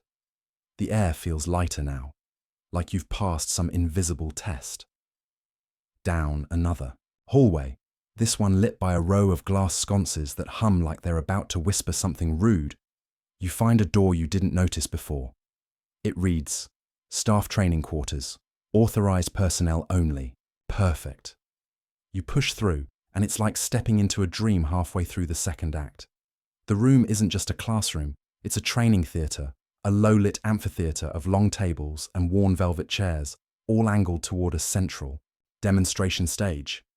And on that stage, a napkin, folded, alone, spotlit like it's about to perform Hamlet, because in a way, it is. This was the napkin folding school, the proving ground, the war room. This is where future folders, maids, waiters, even some ambitious bellboys were taught the sacred shapes, and they didn't just learn, they trained. Mainstream historical fact. Large Victorian hotels, particularly in London, Vienna and Geneva, often conducted formal staff training sessions that included napkin folding as a required discipline. Successful folds were assessed, not just for symmetry and complexity, but also speed, endurance, and, believe it or not, grace under pressure. The head folder was known as the mistress of linen in some establishments. In others, simply the crease. That was not a joke. It sounds like a Marvel villain, but it's absolutely real. The crease would stand in front of a line of quivering staff, call out a fold, artichoke crown, and watches would begin. Everyone had 60 seconds. No wobble, no tremble, no deviation from diagram. Some cracked under the pressure, others thrived. There's a massive blackboard behind the stage, with ghostly chalk outlines still visible, fold steps, linen measurements, annotated crease angles. There's even a scribble that reads, "Your fold is your signature." Stop signing like a donkey. You sit in one of the back row chairs, the velvet worn bald in the places where nervous trainees clutch the armrests. You can almost hear it. The crease pacing the stage, snapping linen mid-air with the flair of a magician who never got into showbiz. There's a box beside the stage labelled, Practice Linen, Novices Only. Inside, napkins of every shape and thickness, some soft as whispers, others stiff as bark. You pull one out, try a simple waterfall edge fold. It slouches immediately, embarrassing, but then again, you're no trainee, you're just visiting. And still, you try again. Fold, tuck, press, flip. There it is, a modest waterfall, cascading down the edge like it heard its name and tried its best. Good napkin. You get curious and start flipping through the notebooks left behind in the room. Leather-bound, frayed, pages filled with nearly illegible notes. Martha's cradle fold almost made her Grace cry. We are not to use it again unless emotionally prepared. Made the bishop's cap. Got applause. Had to excuse myself to scream. Slightly burnt the edge of a scroll fold today. The crease said it gives it character. I think she's starting to crack. Quirky tidbit. Some Victorian hotels issued tiny folding medals. No, really. Metal pins in the shape of a scroll or fan, worn discreetly on the inside lapel or apron. Only top staff received them. One such medal, the Triple Bloom, was allegedly awarded just 4 times, once posthumously after a waiter folded through a fever. You lean forward now, chin resting on your hands. On the stage, another folded napkin has appeared. Did someone place it there when you weren't looking? It's different. A teardrop swan, an especially difficult shape, known for needing wet linen at exactly the right temperature. Too cool, and it wilts. Too hot, and it sizzles. You walk up to it, careful not to disturb the air. The swan holds, poised, poignant. You can't help it. You try to copy it. 10 folds in, and you've got something. It's not a swan. Maybe a pelican that gave up, but still, something. You leave it on the edge of the stage, a tribute to the practice. Historians still argue whether this kind of training was more theatre than utility. Some claim it was about impressing guests and intimidating rival hotels. Others believe it was a psychological tactic, getting staff to invest emotionally in their craft so they'd be less likely to mutiny when their soup-scooping schedule got extended. There's a file cabinet in the corner. Inside, old tests. Yes, napkin folding had exams, multiple choice. What angle must the final corner of a cabbage fold align with? A. 45° B, 90° C, 72° D. Depends on ambient humidity. Short answer. Describe in 4 steps how to resurrect a crushed rose fold after a champagne accident. You laugh softly, closing the drawer. Because here's the truth. This room wasn't just about napkins. It was about precision under pressure, about creating serenity with nothing but your hands and a bit of cloth. You sit back down and breathe it in. This room, silent as it is, buzzes with memory, with ghosts of folders past, with folding fails, and triumphs and tiny hand cramps that whispered, "You're doing it right." And suddenly you realize you're not alone in here, not in a spooky way, but in the best possible way. Because every fold you've made so far, every napkin you've tried to coax into a crane or a bishop's mitre or a bootleg pelican, those moments connect you to the ones who came before, the trembling trainee, the perfectionist, the rebel who folded in secret. Even the crease, terrifying and precise, would probably allow herself a smirk. You're part of the tradition now. No certificate needed. You emerge from the training theatre with that pleasant fog in your brain, the kind that only comes from learning something oddly specific and strangely sacred. Your fingers twitch a little, instinctively refolding the hem of your sleeve as if it too should become a teardrop swan. There's a wide hallway ahead, lined with framed napkin diagrams under glass. You stroll slowly as though in a museum, because in a way, it is one. Each frame showcases a different fold. The rose twist, the cravat bloom, the pagoda fan. Below each, a tiny plaque bearing names, dates, and occasionally, incidents. 1. Reads, Rose Twist, executed perfectly for Prince Leopold's supper, 1884. Misinterpreted as a romantic gesture. Diplomatic tension followed. You chuckle. Of course it did. Eventually the hallway curves into a circular room. The ceiling arches overhead, like the dome of a chapel. Candles flicker in wrought iron sconces along the wall, though you're not entirely sure who's lighting them or why they're needed in a space without guests. But this, you realize, is where the folds became competitive. Welcome to the Napkin Duel Hall. Yes, this was real. Mainstream historical fact. In the late 19th century, some of the most prestigious European hotels hosted behind-the-scenes napkin folding contests among staff. These duels, sometimes referred to as silent showdowns, were timed, judged by senior staff or even elite guests, and often accompanied by soft piano music to build tension. Winners earned privileges, losers earned more folding hours. Fair trade. This room, softly echoing with imagined applause and sighs of defeat, was a battleground of symmetry. At the center stands a round marble table. On it, linen, a golden egg timer, and 2 antique folding knives, not for violence, but for scoring folds with perfect invisible lines. There's a bench on either side. You sit. Pretend you're a young folder again, heart pounding as the crease announces the challenge. You have 3 minutes to complete the dragon's bloom. 3 minutes of sweat, grace, and holding back a sneeze. And behind you, an invisible audience, fellow staff, a curious noble or two, perhaps even someone from the kitchen, arms crossed, hoping the underdog wins. You imagine the folds flying, snaps of fabric, soft grunts, the whisper of a knife dragging across linen. The pause, the flourish, the final reveal. Then silence. Then judgment. Historians still argue whether these duels were meant purely for morale or if they served darker purposes like ranking staff for selective promotions or entertaining bored aristocrats on rainy nights. Some say entire hotel romances were born in these duels. Others whisper that folds were sabotaged. You examine one of the fold knives. The tip is worn, the handle warm with age. You wonder how many hands gripped it in panic or pride. How many perfect folds were born with its help. Nearby, a set of guest books lines the wall. You pull one open. March 3rd, 1892. Julius vs. Annette. Final.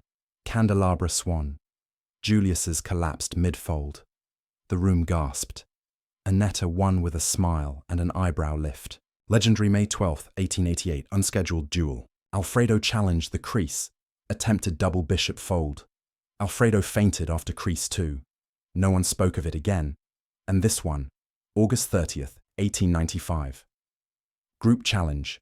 The Fountain of Versailles. 5 staff members. 1 giant linen sheet. Final. Structure over 3 feet tall. Held for 7 seconds before collapsing. Received thunderous applause anyway. You can't help but smile. These people weren't just folding napkins. They were making statements. Quirky tidbit. One particularly elite hotel in Vienna was rumored to host a once-a-year black fold gala, where staff competed in total silence, wearing white gloves, folding black linen under dim candlelight. Winners received a gold thimble and, allegedly, a week off. You step around the table and notice the floor, etched with concentric rings like a target. For what purpose, you wonder? Then you see it. An old rule sheet tacked beside the door. Napkin duel. Ground rules. No talking, no outside help. Linen must not touch the floor. Final structure must stand unaided for 10 seconds. No gloating unless exceptionally well-deserved. Of course, these rules made folding feel like fencing. The elegance, the discipline, the unspoken intensity. You imagine the gasp of a room when someone's lotus bloom unfolded at the last moment. The murmured, "Oh no," from a corner. The slow, heavy applause when a fold held true. You sit once more at the table and glance at the linen. Fold. Press. Turn. You're not even trying to make something specific, just feeling the weight of the room guide your fingers. Historians still argue whether these duels were a form of quiet rebellion, giving staff a space to shine in a world where they were mostly invisible, or were they just another layer of control, dressing up pressure as play? You fold without thinking. Something takes shape, a hybrid, part swan, part bloom, part unreadable chaos. You leave it there, smiling. Maybe someone will come by later and judge it. Maybe someone already has. The napkin duel hall fades behind you as you wander deeper into the hotel's underbelly, footsteps echoing softly against the tile. The air changes again, cooler now, scented faintly with lemon oil and starch. You pass a set of heavy swinging doors with a bronze plate overhead, linen archives, staff only, which of course is your invitation. You push through. It's dim inside, lit by narrow windows near the ceiling and a few sleepy lanterns dangling from hooks. Shelves rise tall on either side, and everything smells like cotton and thyme. This is where it all came to rest. The history of folding, stored not in books, but in cloth. You realize this isn't just storage, it's a library. For napkins, thousands of them, each tagged, labeled, and filed by fold, event, hotel, and year. Rows and rows of carefully wrapped napkins rest in wooden drawers, some wrapped in silk tissue, others pressed between glass sheets like rare insects. Some are crisp and white, others yellowed with time. Some look freshly starched, others crumpled with age and use. You gently slide open a drawer marked Experimental Folds, 1877-1890. Inside, there's a peculiar napkin labelled Crescent, Snail, Abandoned Design. It's half unfurled, a strange asymmetry to its loops. Another one, Tri-Spire Crown, Structural Failure, has a note attached. Attempted for Duke's 4-course supper. Collapse at dessert. Guest asked if it was a sea creature. Mainstream historical fact. Some Victorian hotels meticulously, archived their most successful napkin folds, not only for internal use, but to protect what they saw as trade secrets. Certain signature folds were even considered intellectual property, shared only among elite linen staff or passed down through family lines, which makes this place less a room and more a vault of secret techniques. You find a shelf labelled Royal, Folds, Restricted Access. Inside, copies of folds used for visiting monarchs, heads of state, and the very rich who behaved like royalty. The pages accompanying them are handwritten in loopy calligraphy, each detailing linen dimensions, ideal ambient temperature, and folding time. One reads, "The Imperial Lily, fold time, 11 minutes. Linen, Egyptian cotton, soaked, pressed, chilled. Do not attempt without supervision. Last folded in full form, May 1885. You're starting to see why these people were so serious. Then you find the folding manuals, bound in cracked leather, each heavier than it looks. You open one. Its pages full of sepia diagrams, notes in margins, some complete gibberish, unless you've spent years elbow deep in fabric.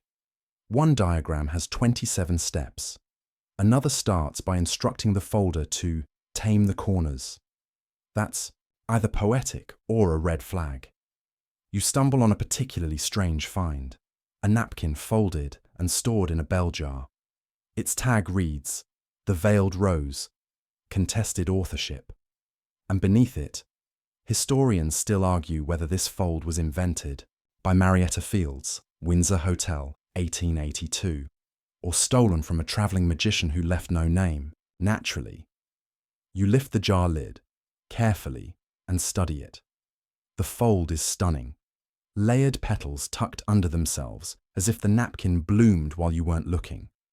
One corner is ever so slightly scorched, as if someone tried to seal it with fire, or maybe just got too close to the tea lamp. Quirky tidbit. Some elite folds incorporated slight scenting, rubbing the final structure with rosewater or orange peel, or folding them next to a tray of cloves so the linen would retain a whisper of spice. The fanciest napkin of 1889 reportedly smelled of crushed violet and despair, according to one skeptical guest's diary. You close the jar, replacing it like a reliquary. Further down, you find something even more strange, a drawer of folds retired for emotional reasons. One is labelled "The Widow's Fan." The tag reads, "Only folded once for a grieving baroness." Guests reported overwhelming melancholy, permanently withdrawn from circulation. Another, "Fisherman's Cradle," is marked "Too haunting," rejected by multiple dining rooms, inspired poem by scullery maid. You open the drawer halfway, enough to peek inside. The folds are muted, gentle, like linen caught mid-sigh. This room is nothing like the jewel hall. No fire here, just reverence. These napkins didn't dazzle or win. They endured. Historians still argue whether this kind of archiving was practical or ritualistic. Some say it served as a staff training tool. Here, learn from what came before. Others say it was devotional, a cathedral of cloth, built not for profit, but for the art itself. You pull out a fold labelled "Last Napkin Winter Ball, 1897. It's small, simple, just a gentle roll with a fluted edge. You unfold it slowly. The creases remain. A soft map of a night long past. You can almost hear the clink of spoons, the muffled clatter of boots, the hum of someone humming as they folded by gaslight. And you fold it back. Poorly, but with heart. And isn't that what this whole thing has been? 1,000 forgotten hands leaving behind soft signatures, daring the world to remember them without a word. You close the drawer, you're part archivist now, a little keeper of a lost language, no certificate needed. Somewhere along the edge of the linen archives, you spot a low, worn archway. It's half blocked by a rolling cart stacked with tablecloths, each folded to perfection, of course, and behind it, a narrow passageway you almost miss in the dim light. There's no sign, just a draft that smells faintly of lavender polish and something musty. Old paper, burnt ink, the scent of stories not yet folded. So naturally, you squeeze through. The corridor narrows to a gentle curve. The tiles underfoot change, first from polished marble to uneven slate, then to something that might just be wood, or the idea of wood, buried under 100 years of polish and shoe soles. The light fades to a dusty amber. You've arrived at the folding ledger's room, and this is where the drama gets written down. Mainstream historical fact. By the late 1800s, large hotels often kept meticulous service logs, ledgers that recorded the smallest details of daily operations, meal timing, wine temperatures, guest complaints, and yes, the napkin folds used each evening. Some hotels even employed designated ledger clerks to ensure accuracy, elegance, and continuity. You imagine the ledger clerks here, tucked away like accountants of elegance, unseen but all-powerful. The room before you is hushed, but not silent. A slow tick, tick, tick of a metronome echoes softly from somewhere unseen, perhaps once used to regulate folding pace or breathing. Shelves line the walls, stacked with enormous leather-bound books. Each spine bears gold-lettered years: 1874, 1875, 1876. Some volumes are over a foot thick. You pull one at random. It resists slightly, as though reluctant to be disturbed. Inside, pages and pages of looping handwriting. One column lists dates, another, names, another, the fold used. And in the margins, delicious gossip. You scan an entry, August 3rd, 1881. Guest, Lord Featherstone Fold. The scepter shell outcome, no complaint. Slightly smudged due to heat. Guest mistook it for edible and tried to butter it. Staff recovered swiftly. You're hooked. You flip forward. December 24th, 1883. Guest, Madame B. Unmarried, demanded solo seating. Fold, the candle crown. Holiday. Variation. Outcome, declared too aggressive. Requested plain roll instead. Cried during soup. Unknown reasons. And another, May 7th, 1887. Guest, composer. Fold, the bell echo. Outcome, claimed inspiration. Wrote symphony movement that night. Fold, recreated yearly in his honor. You sit down on a low stool and open another ledger, this one crackling as you turn the pages. Its corners are scorched, as if it once flirted too closely with a fire. Inside, the tone is more frantic. Less formality. More emotion. One page simply reads, September 10th, 1889. The tea spill incident. Do not attempt the kite spiral again. Ever. Floor ruined. Duchess traumatized. One waiter's trousers never recovered. Quirky tidbit. There's at least one known case of a fold being banned, not because it failed aesthetically, but because it offended a philosopher who claimed it resembled the moral collapse of Western civilization. He refused to eat and left a 20-page handwritten complaint. But what captures your attention more than anything are the coded pages. You see them halfway through volume 1890, lists of folds with numbers beside them, strange notations, X's, O's, triangles. You stare at the key, barely visible in pencil, X. Executed without flaw. O. Refolded mid-service, D. Sabotage suspected. Wait, what? You double-check. Yes, sabotage. Apparently, not all folds were innocent. The ledger speaks, softly, secretly, of a hidden war. Between staff, between departments, sometimes even between shifts. One page has a full list of names. Night of May 19th, 1890. Suspected pattern. The disloyal roll. Unfolds precisely 13 minutes after being placed. No visible defect. Theory. Overwashed linen softens fold memory. Action. Night staff under review. You exhale. Drama. Historians still argue whether these accusations were real threats or simply part of the power games within hotel hierarchies. Was this about sabotage or stress? Was one person's failed swan spiral another's act of quiet rebellion? You skim a final page and something about it gives you pause. There's a diagram, a folding pattern you haven't seen before. Beneath it, not to be folded unless expressly requested by head service, called The Vanishing Loop, Final Documented Fold, October 2nd, 1894. Result: guest vanished. No further notes. You laugh, softly, a little joke or a dare. The book creaks as you close it. A soft puff of dust lifts into the air, shimmering in the warm lantern light like flour in a quiet kitchen. You stand, legs tingling slightly from stillness. The ledgers stretch on behind you. More volumes, more secrets. A century's worth of folds, dinners, guests, and linen-layered tension. You walk past them like walking past family portraits. Some proud, some awkward, all human. Just before you reach the door, one last book catches your eye. It's thinner, covered in deep green velvet, barely marked. You open it. There's only one sentence on the first page. If you fold it, you remember it forever. You close the book and carry that line with you, like a quiet motto whispered behind every pressed napkin and every perfectly timed dinner bell. Because in the end, it's not just about linens or creases, it's about the people who folded them. You leave the folding ledger's room with that sentence still clinging to the back of your mind like the whisper of a warm draft through a locked door. If you fold it, you remember it forever. Right, subtle, cryptic, potentially cursed. Your feet lead you back through the narrow hallway, past the linen archives, and into a part of the hotel that feels, how shall we say this, deliberately less polished. The walls are still wallpapered, but the patterns grow busier, wilder, like no one could agree on a motif. The lighting dims not due to design, but due to neglect.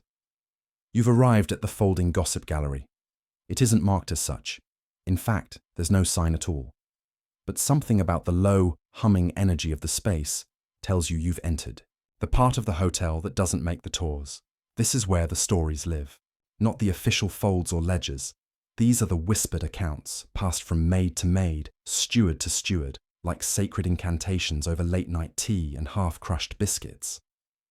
One wall is covered in what appears to be old menus, framed, yellowing, some water-damaged. But if you look closer, you'll spot annotations in pencil. Scribbles in the margins like, fold, lovers tangle. Result, guest left dinner with steward. Both never returned. Switched Princess Knot with Duke's basket, he noticed. Smiled anyway. Guest cried during dessert. Possibly fold. Too evocative. Accidentally folded the widow's fan again. Atmosphere sank instantly. Mainstream historical fact. The Victorians placed immense importance on symbolism and non-verbal communication.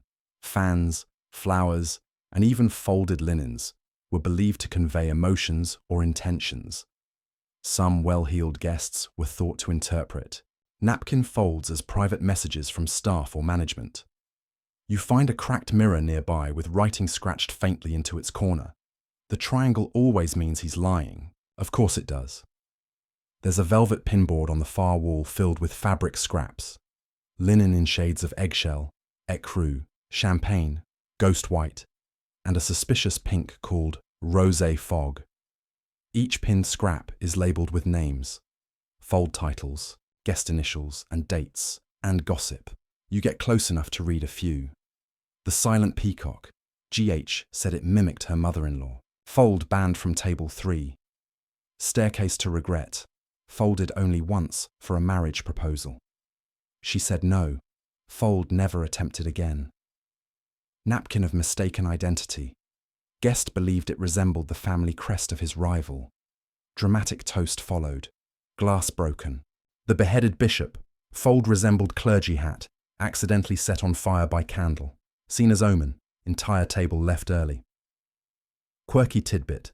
Some staff intentionally modified folds slightly to match the mood of the guest. If someone arrived grumpy, their napkin might be folded slightly off-center on purpose as a passive-aggressive statement. Or perhaps that's just the kind of thing that only seems possible when you folded 2,000 napkins in a week and are one mild offense away from snapping. Across the room, a single folding stool sits under a flickering sconce. There's a tray beside it, holding a half-crushed velvet hat and a feather quill dipped in Something. Hopefully ink. A scrap of parchment reads, "To fold is to whisper without breath. Don't get caught." A staff motto. Or an unofficial warning? You hear the floor creak behind you, and for a moment, you're not alone. But the moment passes. The room returns to its steady hum. You move to a hallway lined with photo frames. Black and white portraits, most unsigned. All of them show staff, not posing formally, but mid-fold. One woman bites her tongue in concentration as she pinches a corner into an absurdly tight curl. A young boy balances a folded swan on his head. A man with magnificent moustaches attempts the elusive triple flame. Judging by his expression, it's going badly. Each photo has a slip of paper beneath it. Constance invented the whispering fan, rumoured to have folded it blindfolded. Milo once folded the bell echo in under 50 seconds, swore never to do it again. Evie, master of the undone loop, claimed it could cause melancholy in specific lighting. Owen, last known attempt of the disloyal role, fired for emotional inconsistency. Historians still argue whether these stories were exaggerated to romanticize a very practical job, or if the napkin folding tradition truly became a kind of emotional theatre, part hospitality, part silent performance art. You sit on a bench and close your eyes for a moment. The hotel around you hums softly, and in your imagination, the folds begin to move. A napkin stretches, twists, becomes a spiral, a swan, a crown, then it slumps, becomes a crumpled rag. You open your eyes. You're still in the gossip gallery. Someone has written above the bench in faded pencil, "If you fold it, wrong, fold it with flair." A good motto, a dangerous one. You walk past a corner marked "Folds of Vengeance," where notes describe petty revenge, overstarching the snail curl to insult Lady H. Folding the Duke's napkin to resemble a fish, he hated fish. Intentionally underfolding for late guests. They get what they earn. There's one final scrap pinned near the exit, written in a shaky but elegant script. Fold for beauty, fold for survival, fold for the story. And beneath it, a napkin simply folded into a square. Nothing fancy, just a perfect, smooth square. As if to say, even the simplest folds matter, even if no one's watching. Especially then. You step out of the room and leave the gossip behind, or maybe you carry it with you now. Either way, the folds are never just folds anymore. They're secrets. You're not sure how much time has passed, but something about the air shifts as you step beyond the gossip gallery. It's cooler now, a little damper. The scent changes too. Less starch and lavender, more old soapstone, iron polish, and something faintly metallic. You trail your fingers along a textured wall as you walk, and suddenly, it clicks. You're entering the service corridor behind the hotel's banquet wing, where folding meets performance, where linen stops being quiet. You've arrived at the stage of all things dramatic and overplated, the theatrical dining era.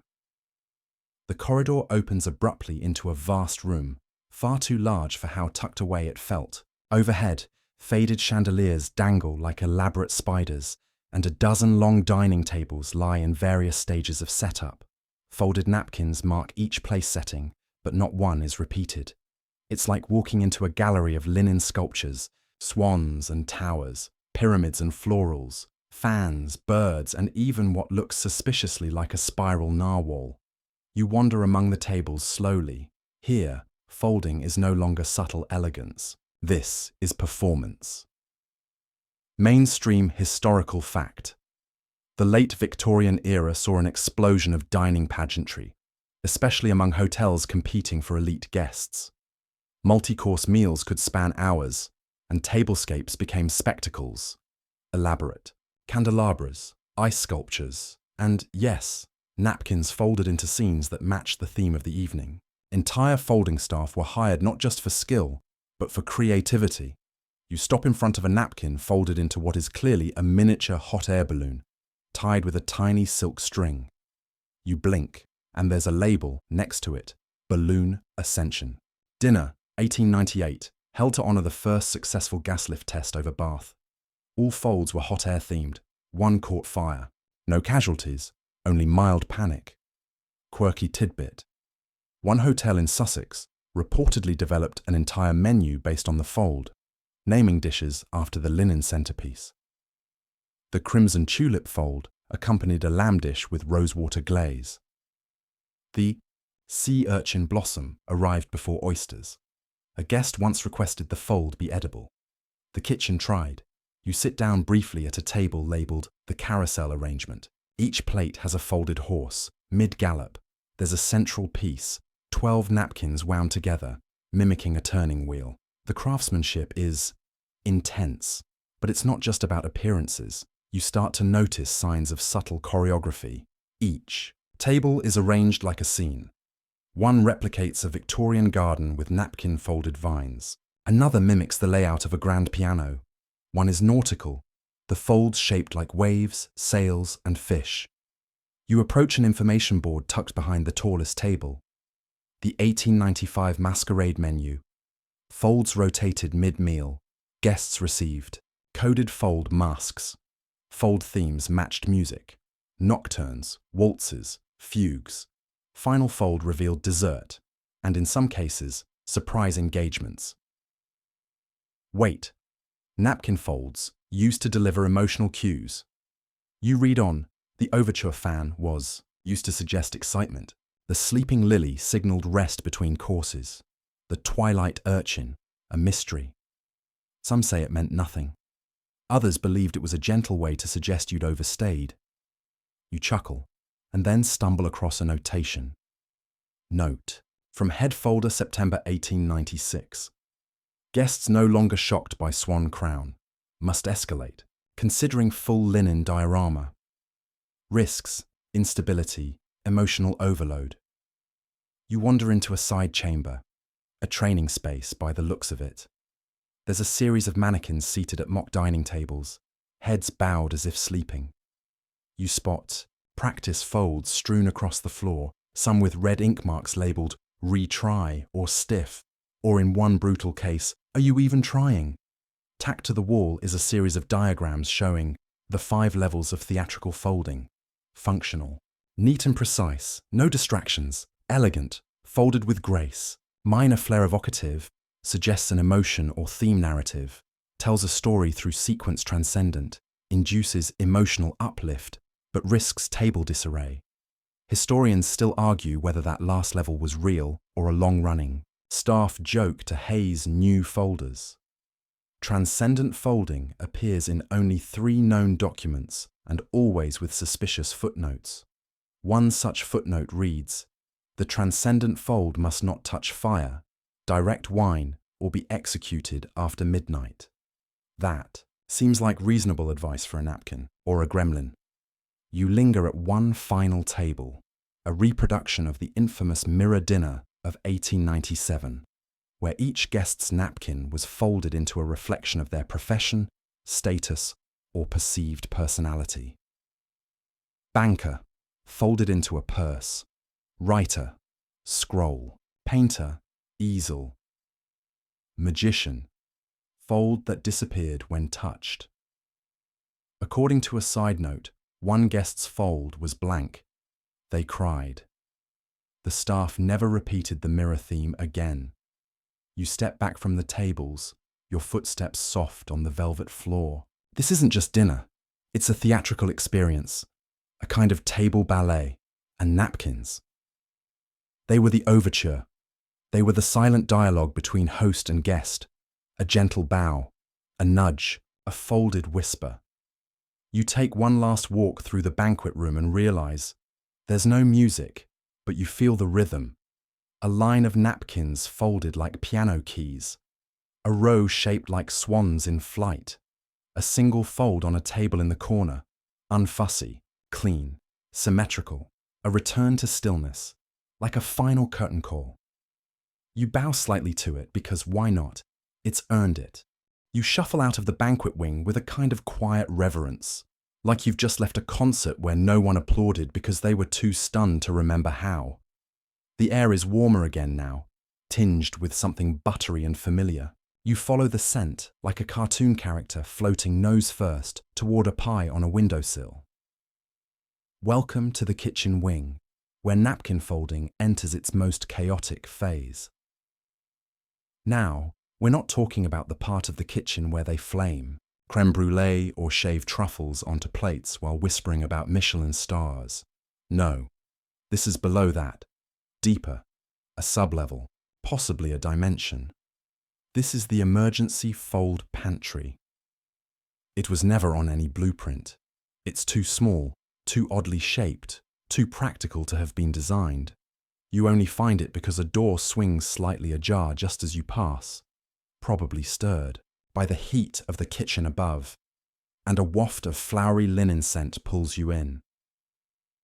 Inside, you find a long bench, a stack of folding manuals held together with twine, and an astonishingly large container labeled simply "Rush Folds, Do Not Open," unless absolutely necessary. Well, obviously, you're going to open that. But first, let's take a look around. This room hums with the energy of panic preparation.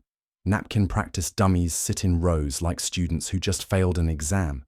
Diagrams on the wall depict fold triage, with bold instructions like skip the pleat, go full spiral, invert if symmetry fails, if all else fails, double roll, tuck, and bless it. Mainstream historical fact: despite the elegance associated with Victorian dining, service behind the scenes was often frantic, especially in hotels catering to dozens of high society guests per evening. Napkins were sometimes refolded 3 or 4 times before being deemed suitable by the maître d'. There was a strict hierarchy: main dining napkins, breakfast napkins, less formal, and incidentals for tea service or guest rooms. And in this room, they prepared for folding emergencies. You flip through the stack of twine-bound manuals and discover an entire chapter titled Disaster Folding: When Time, Linen, and Sanity Fail You. It lists the last resort tulip. Looks great from one angle only. Never rotate. The half swan suggests intent without execution. Pairs well with dim lighting. The prayer twist. Hopeful, abstract. Ideal for funerals and rainy Tuesdays. The phantom fold. Only suggested in theory. Instructions read: you'll know when you need it. You finally give in and open the container labeled Rush Folds. It's a blur of linen, barely folded, some half-creased, others pre-marked with chalk for speed. You pull one out that appears to be a crumpled starfish with panic in its stitches. Attached is a note, folded during the candle collapse incident, deemed acceptable by Lady Winsworth, who was distracted by the duck confit. Quirky tidbit.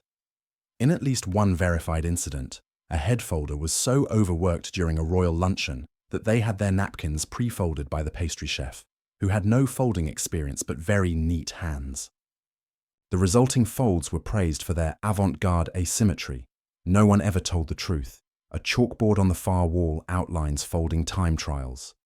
Standard fan, 45 seconds. Twin. Shell, 1 minute 10 seconds. The bishop's hat. Emergency. Version. 22 seconds flat speed. Record. 12 seconds. By someone named Marla. Probably cheating. Historians still argue whether speed folding was ever considered an official competition, or merely a coping mechanism for overworked staff. Some claim there were clandestine contests in the pantry after hours. Wagers made, dignity lost, legends born. You picture it vividly: a candlelit table, a stopwatch clutched in one hand, competitors folding furiously as a cook counts down in French. Gasps. Cheers. The occasional linen casualty. You find a framed piece of cloth with a single fold crease down the center. No elaborate shape, just a gentle line. A plaque below reads, "The Fold of Surrender." Used once during a 1902 ambassadorial lunch when all napkins arrived damp, folded once. Pressed dry under a hot silver tray. Guests applauded. You chuckle. Honestly, That might be the most relatable fold yet. There's a door in the far corner, half concealed behind a curtain made of napkins stitched together.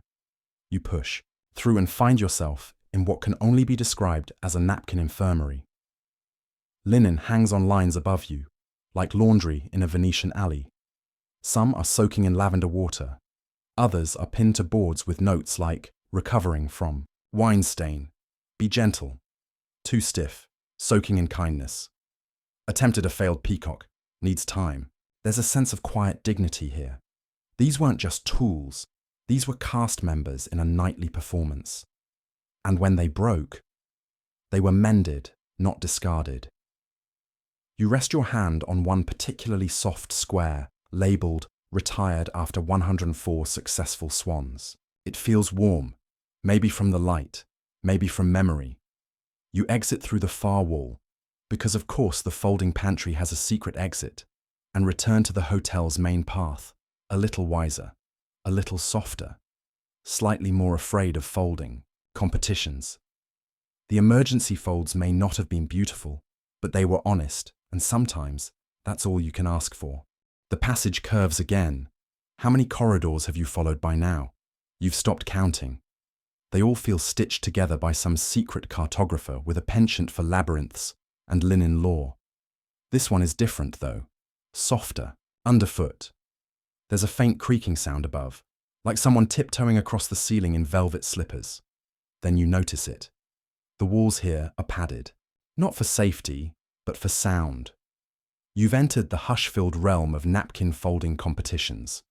You don't remember seeing a door, but here you are, inside a long, high-vaulted room with risers, scoreboards, and a row of velvet-roped barriers.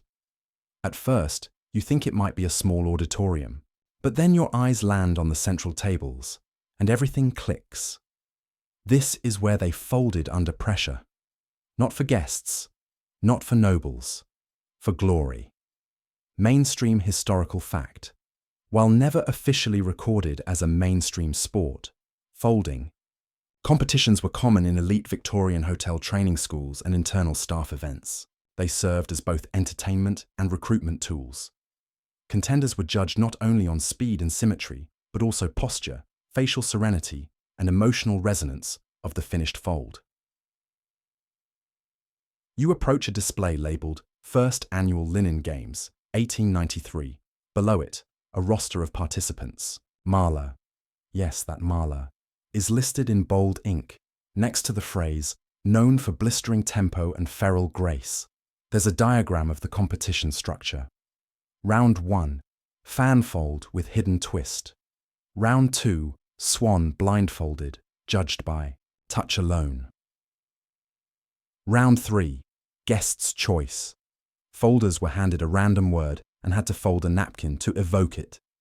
Examples include regret, rain, and parliament. Final showdown, dual folding. Contestants had 60 seconds and a single napkin. No do-overs, no commentary, just folding and fate. You walk over to a preserved judge's podium. A scrawl on the back reads, "If it doesn't make you feel something, refold it. Quirky tidbit." At least one high-profile folding contest in 1897 resulted in the temporary banning of the melting swan fold after 3 guests wept openly during a demonstration. One judge wrote, "It felt like my childhood leaving the room." You can almost hear the audience's breath being held as a napkin is pinched, twisted, turned, and fanned into a delicate spiral. There's even a velvet cushion on display holding what's labelled as the fold that won everything, a simple-looking creation, but with a caption that reads, "The 1899 champion fold, hope on a Tuesday." Form, swan crest, plus lilac twist. Theme, resilience in minor inconvenience. The audience clapped. One fainted. The judge had a sandwich afterward, and it tasted better because of the fold. There's a wall of folding titans, portraits of serious-looking staff, some smiling just slightly, some staring down the camera like duelists. You recognize several from earlier notes. Marla, for sure. But also Esteban, the fold whisperer. and Clarice, whose folds were said to change the emotional temperature of a room. One has a small plaque beneath it. Benedict Hawthorne folded a crane. So lifelike, a guest asked for birdseed. You grin, then frown. Because as whimsical as it sounds, the pressure here must have been intense. You can almost feel the sweat through the velvet gloves, the narrowed eyes of rival folders, the slow nods of judges holding up scorecards made of embossed linen. Historians still argue whether folding competitions were actual sanctioned events or just a series of escalating dares between board service staff. Some claim a secret folding league operated across 3 countries, using encrypted napkin folds to communicate. Others call that fanciful bunk. You wander over to a side exhibit titled Scandals and Sabotage, The Dark Side of Folding. A newspaper clipping is preserved under glass. Foldgate. Controversy strikes after fan folds found to be pre-creased. Accusations of starch doping swirled at the 1901 hotel finals when an anonymous whistleblower claimed that one competitor had ironed microguides into their napkin the night before. Investigation inconclusive, but a rematch was ordered. You shake your head. You didn't expect folding to have a seedy underbelly. But here it is. Hidden starch, duplicate folds, suspiciously symmetrical pleats. One record book has a quote, scrawled along the inside cover, "Everyone folds under pressure. The trick is to look graceful while you do it." That could be embroidered on a pillow. You walk along the periphery of the folding arena and notice a door labeled backstage, because of course competitive folding had a backstage. You slip through and find a small anteroom. Simple mirrors, folding benches, pun intended, and cubbies labeled with names. Some scratched out, some polished to gleam. Inside one cubby, a folded napkin remains. You lift it gently, it's not spectacular. Just a quiet, careful fan with an extra crease in the middle, almost like a hidden sigh. A note beside it, left by Marla before retiring. Said this one was for herself. You set it back down, reverently. You may never meet Marla, but you know her. Now, in the corner is a chalkboard where champions apparently scribbled parting words, fold like nobody's watching. It's not about the napkin, it's about the moment. Wrinkles are memories. See you in the next crease.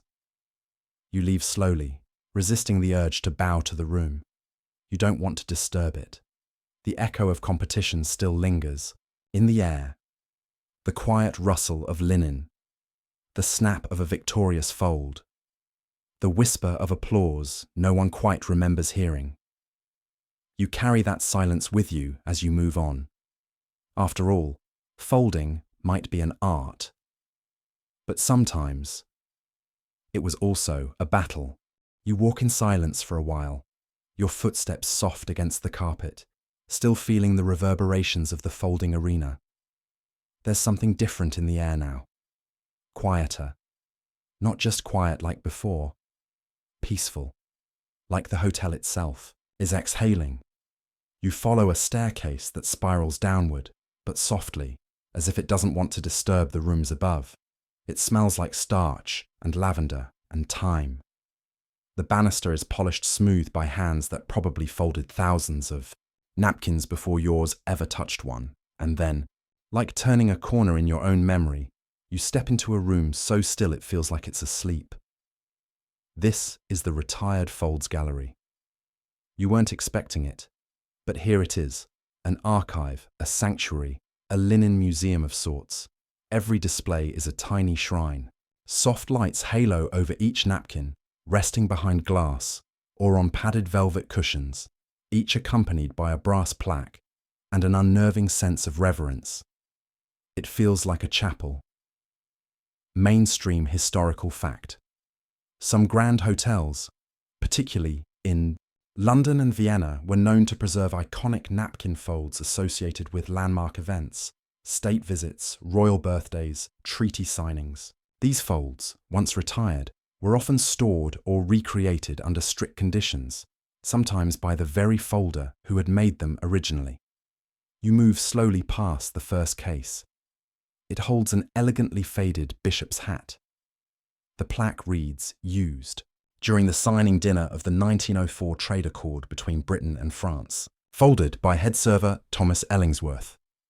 Retired the following morning after perfect symmetry was achieved on the first attempt. The fabric is threadbare now, but the folds still hold. You lean in close. The creases whisper confidence. Next is a shell spiral, huge and ivory-coloured. A placard explains, commissioned for Queen Victoria's final state dinner, folded from imported linen using 6 pairs of gloved hands. Guests were told not to touch it. One did. They were removed from the guest list permanently. You believe it. And then there's the oddball one, a crooked, slightly off-center flame fold with a tear in one corner. The plaque tells its story. Unintended fold created during a blackout dinner in 1888. Made entirely by candlelight and muscle memory. Deemed hauntingly moving by Lord Esterfield, who then proposed to his fiancée mid-meal. Quirky tidbit. A small group of wealthy hobbyists in the early 1900s began collecting famous napkin folds the way others collected coins or stamps. Known as the fold set, they often bid at private auctions. One anonymous buyer is said to have paid the equivalent of $18,000, adjusted for inflation, for the original grieving rose used at a royal funeral in 1906. You pass a narrow alcove with a handwritten sign, "Folds that failed, but we loved them anyway." Inside, there's a glass case with a lopsided peacock. Another, with a fold that collapsed halfway and had to be supported by a wine glass for the duration of dinner. And another labelled simply, "The Duvet Duck." Nobody asked for it. Nobody stopped it. It happened. You're starting to sense that this gallery isn't just for the public. It's for the folders themselves, like a memory wall, a soft rebellion against perfection. You see a few small frames on the side wall marked personal keepsakes. Folds not from banquets, but from breakfasts, anniversaries, a single tea tray brought to a sick guest who had once admired a napkin from afar. You stop in front of one last display. No plaque, no lighting. Just a swan, folded so precisely it seems to float. A linen note rests beside it in loopy handwriting. She said yes, folded by candlelight, shaking hands. Still got the wings right. Alfred historians still argue whether this gallery was officially sanctioned or created gradually by staff who wanted their best work remembered. No blueprints mention it, no registry logs it. But every major Victorian hotel has some whispered version of this room, even if it's just a drawer in the linen closet with a note that says, "Not yet." You sit, for a moment on a tufted bench in the centre of the room. It smells like quiet linen and lemon oil, the kind of scent that says, "We were here, we cared." There's a final corridor leading out, and above it is a sign stitched in thread. Every fold tells a story. Some stories are just quieter than others. You walk through, more slowly than you came in. You feel heavier, but not tired, like someone just handed you a very light suitcase filled with meaning. The hallway ahead is darker, and you think you hear music. A violin, soft and hesitant, like it's warming up. And somewhere in the hush behind you, the folds settle.